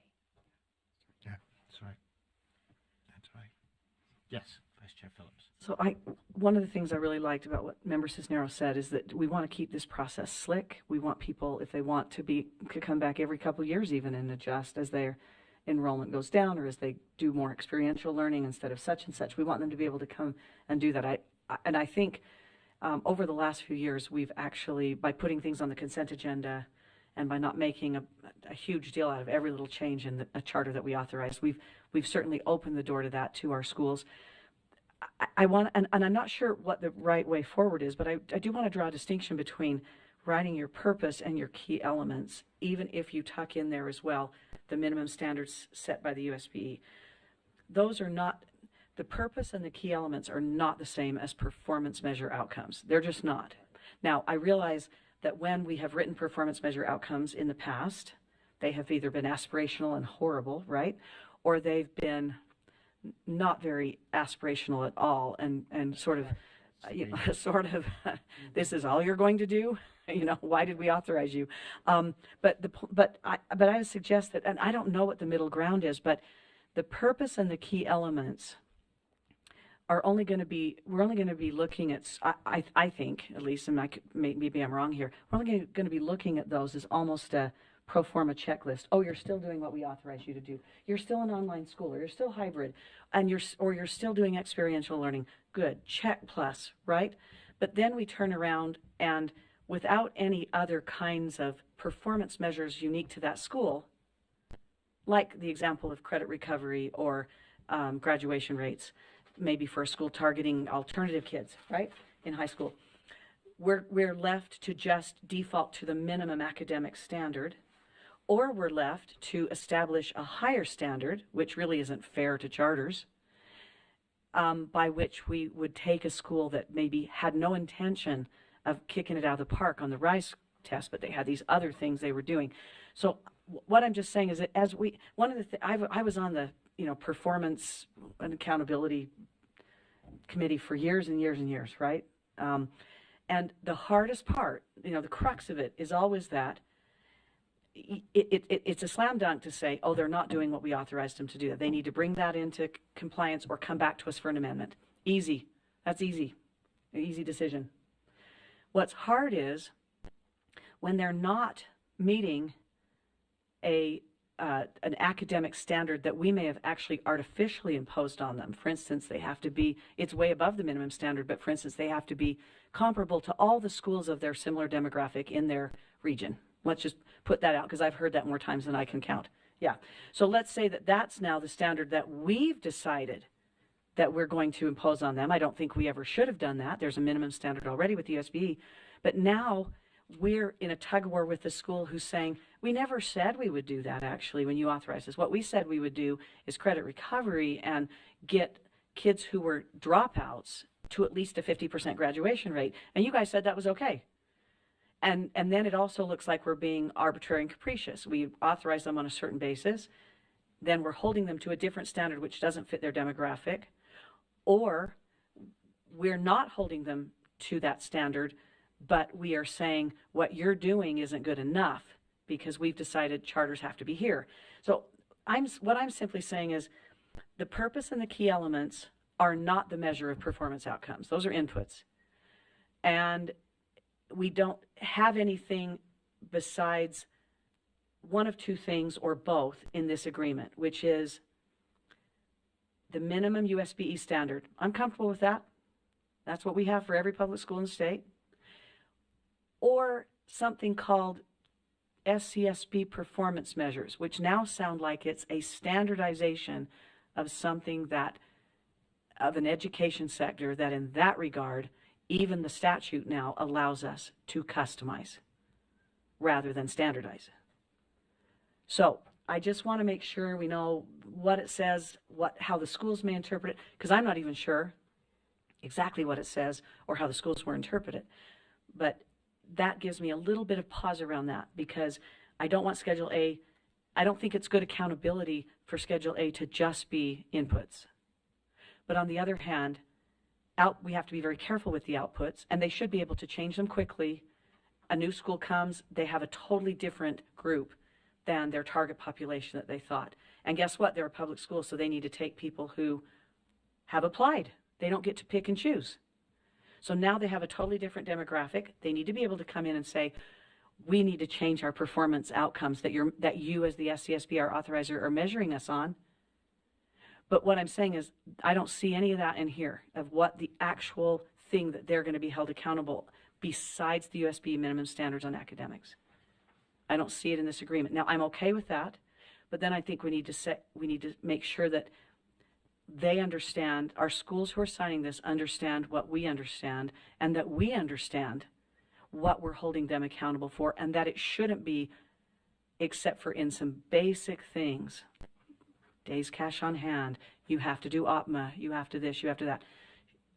The actual academic performance measures, and actually the law calls them education performance measures, not just academic, because the law lets us recognize that now as a charter section. So we should somehow be thinking that way. So anyway, I'm just throwing that out because I'm really comfortable with staff working on that. I'm really comfortable with approving it today. I know there's been a lot of work that's gone into it, but I would not know what you were holding my school accountable for. That's a hypothetical school now. I'm not a director, but yeah, we're doing our purpose and our key elements. Is that it? And we're doing the minimum standards of the USB. Really good discussion, everyone. Go ahead, Director Kramer. Go ahead. One potential additional thing to consider is the signer on the agreement is chair. And so perhaps as it goes through staff and through AAG, that also the signer gets the opportunity to also review it in its finality. I'm just thinking about an additional potential step. And then that gives this board maybe one more level of comfort at your discretion to be like, look, we got to pause a little bit more. We're not quite there yet. It's just a I'm thought. speaking just for myself, but for future chairs, I don't think we want to be that bottleneck that does that at each case. And so it's probably not that, yeah, but thank you for that suggestion. And I know folks are waiting for an agreement to sign, but if they will just hang on with us in their summer and enjoy their summer a little bit, we'll get back with things. I'd much rather us take the time and feel really comfortable about what we've written and that it's right. And I don't think we have had a lot of input. We haven't settled on yet what those education performance standards are at this point. So may I recommend that we tabled this issue, and can we put it on, and then it'll be on our agenda in August is my suggestion, unless folks are feeling like we can do it faster than that. Or are you thinking we could approve knowing that they're going to take care of it and just give us an update in August? I hate to come back in August and for us to say, okay, you almost got it, but not quite. Yes, please. I feel comfortable, kind of like what Member Olson said, approving it with the understanding that staff would go back and take into consideration this discussion, maybe make some of the language changes that you mentioned, and that ultimately the board chair gives it a sign-off. I'm comfortable with that. A sign-off meaning the executive committee maybe has looked at it as a final approval. All right. Because I'm very comfortable with that. Are you making that as a motion? I think let me go ahead and do that. Chair, if you'll allow me, I'd like to make a motion. Yes. I move that we provisionally approve the new charter agreement as provided to us for today's meeting, with the direction to staff and our AAG to tidy it up in accordance with this discussion, and to give the executive committee authority to give approval to a final iteration of the agreement. Was that too messy? No, that's Okay. a good motion. The only thing that personally I'd like to do, if we pass that motion, is to make sure all the board sees that final iteration too, that they're able to look at that. And so that is the motion. Is there a second to that motion? Yeah, I'll second that. And a second from Member Olson. Additional discussion. We're so great. We care so much. We work on language. Member Cisneros. I'm sorry, I am going to be that person. I will vote no on this, and this is why. And it is nothing personal against Vice Chair Phillips. I want to make sure that's totally clear. It's more in theory. The vice chair who's on the executive committee and then a member who won't be on that sign-off are diametrically opposed on what that outcome should look like. And so I feel like by having the executive committee be the final, I've then lost my ability to have equal say as the person on the executive committee. So as a matter of process, I'm not comfortable with how this motion and finality would go. So that's why I'll be voting no. All right. Yeah, that's all right. Yeah.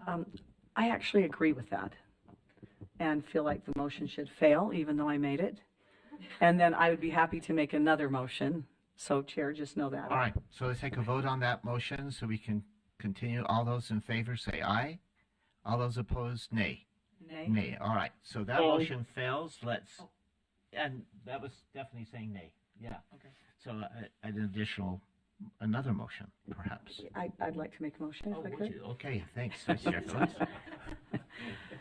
I don't know if this solves it, but I hope it does, okay? Because originally I was very comfortable even with the chair just looking at it, but I'd like to, given this discussion and the differing sort of viewpoints, because I love consensus, I'd like to move that we provisionally approve the charter agreement as presented to us for this meeting and direct staff and our AAG to adjust language based on the discussion and the suggestions, and that we authorize Chair Bowles and Member Cisneros to give final approval to the agreement. That way, hold on, that way we are actually allowing for the potential for consensus from the differing groups in this discussion today. Although, okay, so that's a motion, and if we have a second, we'll continue. If we don't have a second, we can try. I'll second it so we can talk about it. All right, there's a second to that motion. Motion by Member Phillips, second from Member Olson, and discussion. I have a point to make. Yes, please. So the reason I like this motion is because I do philosophically agree with the idea that if we're going to reach consensus, I guess I have confidence that the agreement will come back to us and come back to our schools the way we want it to if Chair Bowles and Member Cisneros reach consensus. Because I think that Chair Bowles represents a certain sort of philosophical perception about it, and Member Cisneros a slightly different one, whereas Chair Bowles and I would probably be more on the same page. And so I think that if those two reach consensus in this particular, on this particular document, along with staff, of course, and our AAG, that we will come back with the document that all of us could live with. And that would represent consensus were we to discuss it for another 5 hours. Additional discussion. I think we're at the point, it's just that around this one issue is all we have. Member Olson. Yeah, my only concern with this is, and I totally agree that the two of you can reach consensus. The question is, what are you reaching consensus on? And I'm just not really clear what the discussion is today that's leading to a directive for the two of you to then chew on and try to come to some consensus about. I mean, my issue is resolved, I think, from just a capitalization change that leaves things general and relatively loose. I don't know that I have any lingering concerns, so I'm not sure what the two of them are necessarily directed or charged to go figure out. That's my only hesitation. But again, I have confidence that the two of them can figure this out. I'm just not sure we've clearly told them what they need to figure out. Go ahead, Member Cisneros. I do not need or want this responsibility. I think where the directive is coming, or what I'm understanding, is, to me, Vice Chair Phillips is not comfortable approving it as is if there is not a specific outcome statement on the Exhibit A, of which currently does not exist, and I'm not comfortable as we've left it just saying staff create an outcome based, because I think then we're right back to those goals that the authorizing committee used to have to sit and chew on and approve, and that is not the direction I want to go, or even the appearance of going that direction. So as long as somebody on the board feels like that's the direction they want to go, then we wouldn't be able to reach consensus. Would be my concern. Please. Feel comfortable. Yeah. So for me, the absence of something customized in the Schedule A is a vacuum that the State Charter School Board has too often filled with its own idea of what that school should do instead of the basis on which the school is authorized. So I think that you and I are actually closer than we think, because what I don't want is a never-ending list of aspirational goals that we then have to hold the school accountable for. I do not want that, and I hope I stated that clearly because of my experience on the accountability and performance committee. But I also don't want, another thing I've seen a lot over the years, both before I was on the board and while I've been on the board, and that is for a lack of that specified anywhere to then allow us as a board and staff to come in and fill that vacuum in a way that's not appropriate for that school. So I don't know where the balance is. Okay. Chair, may I? Yes, please. So we throughout the contract language, we say charter school policy. Do you feel comfortable if it's charter school policy, comma, including academic performance measures? Because the A game framework, which is what they're working on. See, because I'm thinking in the 10 years that from staff to not, 5 iterations of some type of academic outcome. The operations always stay the same, the finances always stay the same, and it's this academic piece that just puzzles everybody. Yeah. And so it's going to change again, and it's going to change again. So if instead we say charter school policies, comma, including the approved academic framework, academic accountability statement, right? So it defines what it is that the charter school group has approved on, and then that document that gets created when the school is approved, that's a negotiated piece, that's more tightly referenced in the contract and called out, not by name, but called out by concept of what it is we're doing. Clarification question? Yes. So I like that general concept, but one of the traps we've always fallen into, I believe, as SESB board and staff, is if we have something separate than the USBE's academic minimum standard, then it's always something more than, which not all schools have been authorized on the basis of achieving. And so, and I worry about the word academic standards only because the statute now allows for educational performance standards, which includes academic. It's broader, but it includes other things as well. Yeah. And so I like where you're going, though. I can almost approve that. Legislative language. If we just borrow the legislative language, whatever matches code, and so it's charter school policies, comma, and then whatever the phraseology is in code, and we can even put individualized or negotiated or custom or whatever in front of that statutory language. Yes. This is a balance, I think. Partly we want schools to care about kids care about their learning growth. We want kids to learn and to move forward. So I'm not sure if trust is the best word in there, but part of it is saying we have a little bit of, I think sometimes we've had this mistrust. They're not caring enough about academics for kids. And that's, I felt that among the board sometimes. And then we've get in that game, and then we send the staff to say, okay, those are okay goals that they brought us, but we don't like this and this. So you have to go back and tell them that we don't like that and that they have to figure out something new.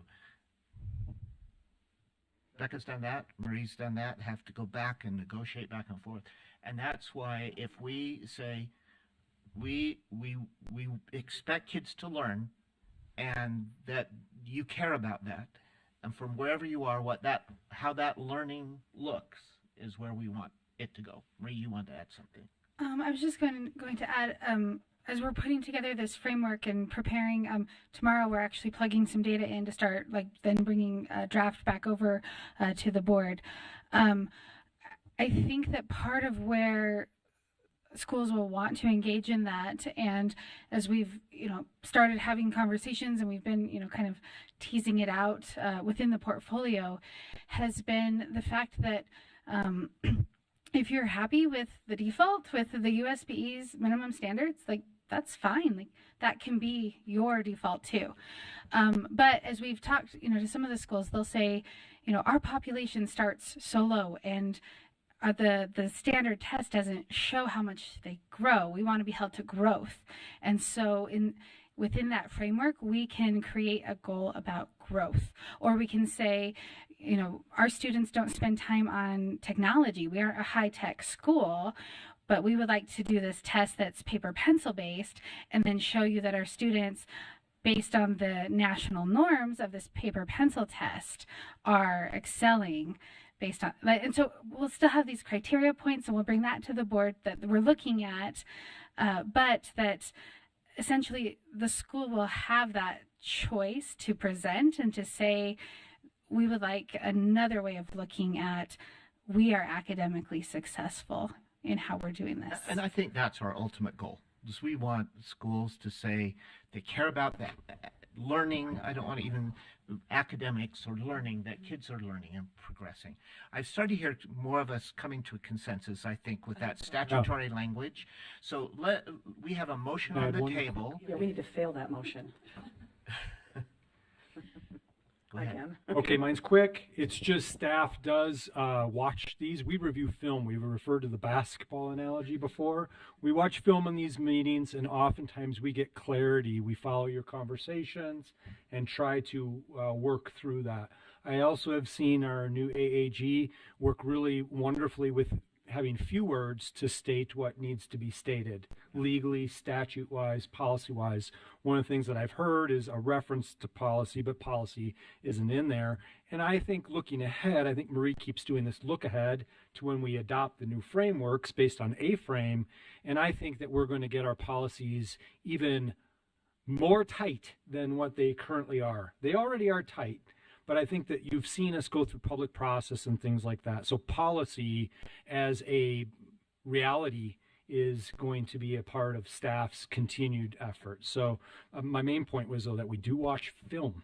Okay. And trying to let's- get it figured let's- out. One question that might bring us to consensus, just really quick. Okay. So, Ms. Stephenson, it sounds like I love what you said. I just don't see it in the agreement yet.